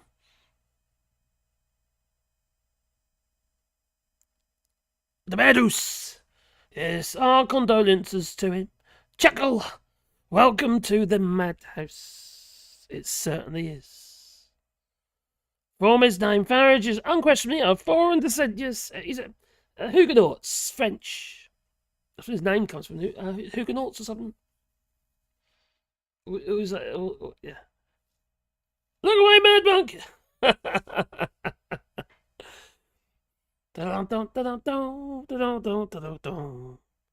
Not Liz, no. Pork markets, Liz, yeah. Dum-ba-dum-bum-bum. Right. Yes, I'm still here. I gave up on the dancing toddler. Oh, Farage is an Hungarian name. I didn't know that. He must be Hungarian then. That explains it all, doesn't it? Isn't that? Orban, for instance. He's another bigot. That is. Dorgo, hello Dorgo. How would the British Army get on without any Scottish, Welsh or Irish soldiers? No. Flipping out, we wouldn't win anything. We need them in kilts.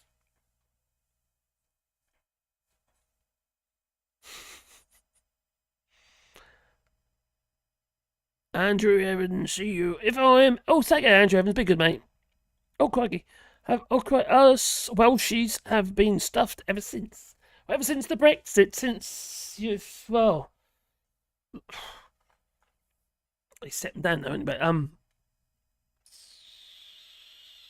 was it about a third now you're getting from the EU or the UK Development Fund. Or the UK Prosperity Fund, or whatever it's called. No one's got what they were promised. The farmers didn't get what they're promised.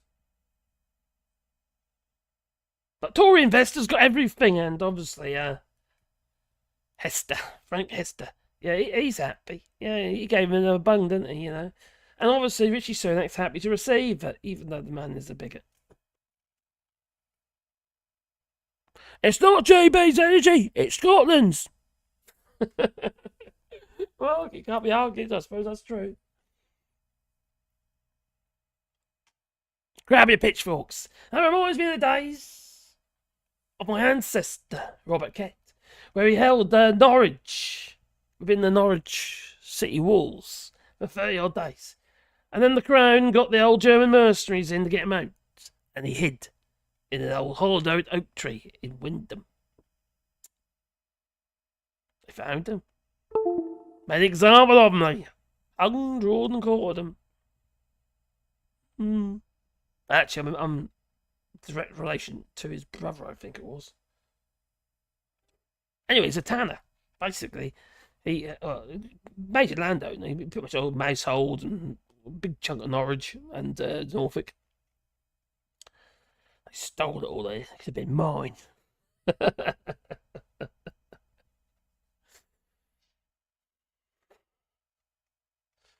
Anyway, they made an example of him. Yeah. What happens, you see? Uprisings and all that.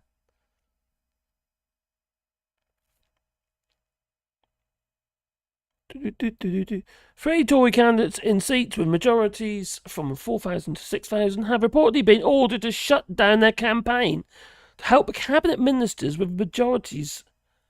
What? This is getting desperate. And Richie Sunak's not helping, is it? You know what I mean? He's had so many gaffes. And so much corruption. That's coming to the surface now.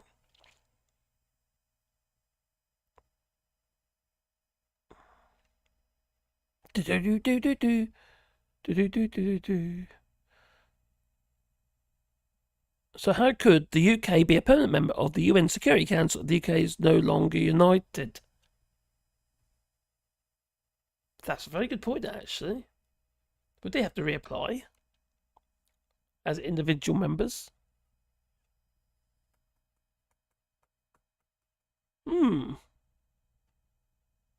And then there's Mark Francois, yes, Mark Puddin Francois, whose name is literally the French word for French.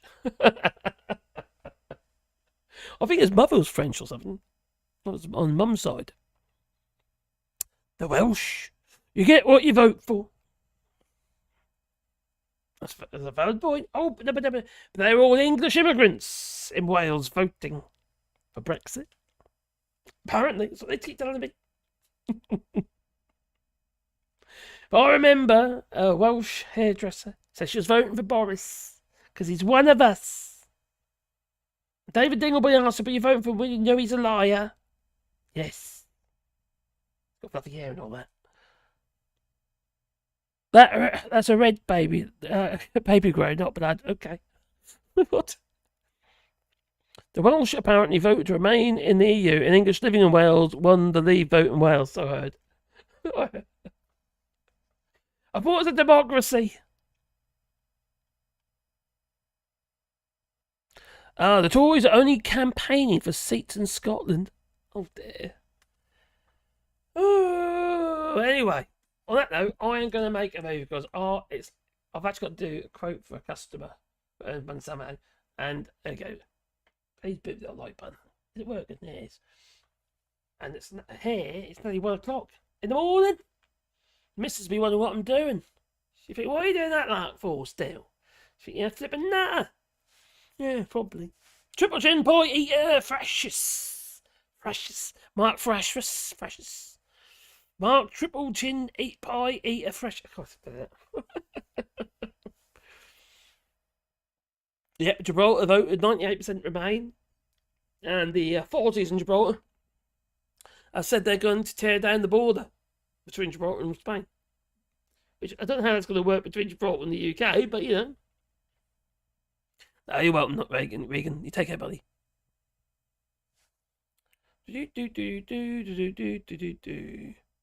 Alright, here we go. What can I leave you with? Wow. I've done that one too many times already. Lost my voice, as you can probably tell. Oh, these people. No,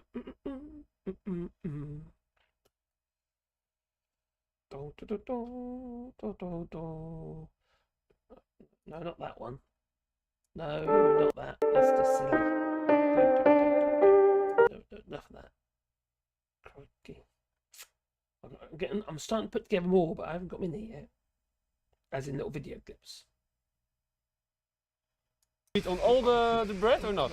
Yeah. Yeah? Okay, then we take them off. Anyone? I'm sorry. Yeah. Okay, can I take off the meat and you leave me the bread? No, everything will be confiscated. Welcome to the Brexit, sir. I'm sorry. Oh my. That's what Claire is. Yeah. That's it. Oh, who's that? No. Who's that? Hello, and welcome to All Shots. Well, we talked about this before. Toodaloo. Okay, Thanks you for the very spanners and all that. Hello, and welcome to All Shots. Now, I have talked about this before. I'll try and lubricate the voice. Okay. Okay, there's a cow. Toodaloo. Hello, and welcome to All Shots. On this rather wet day. Well, me and the missus have been quite busy. No, that wasn't the missus. No. Yeah, we've been planting trees this weekend. And you probably already know that we're doing a rewilding here, yeah. We're planting 1,000 trees on 2 hectares of land. On this field, but also on a field over there, which you can't see because it's on the other side of the trees. A mixed variety of trees, from salix to oaks to chestnut and, well, hazel and a whole variety of different native species here in France. And if you want to be a part of that, there is a link down below in the description. There's a GoFundMe link. You could buy a tree. And our promise to you is that we will plant a tree on your behalf. But wait, that's not all. I'll make a sign to go with that tree. Yeah, I'm woodworking, you know. It'll either be a pyrography sign, you know, wood burning, or it will be a routed sign with a router. Yeah, with black lettering and stuff. Either way, it will be a sign, and it could be your name, or in loving memory. If you're like me and got empty pockets, you know, and can only afford a small contribution, we'll still do something like a tag, for instance, on a tree, or an animal shelter. Bird boxes, bat boxes, or hedgehog houses. No one's contribution is to be forgotten. No. And now is a great time to start getting those trees into the ground. Hence me and the missus have been quite busy this weekend, planting trees. So I made a bit of a movie. Enjoy.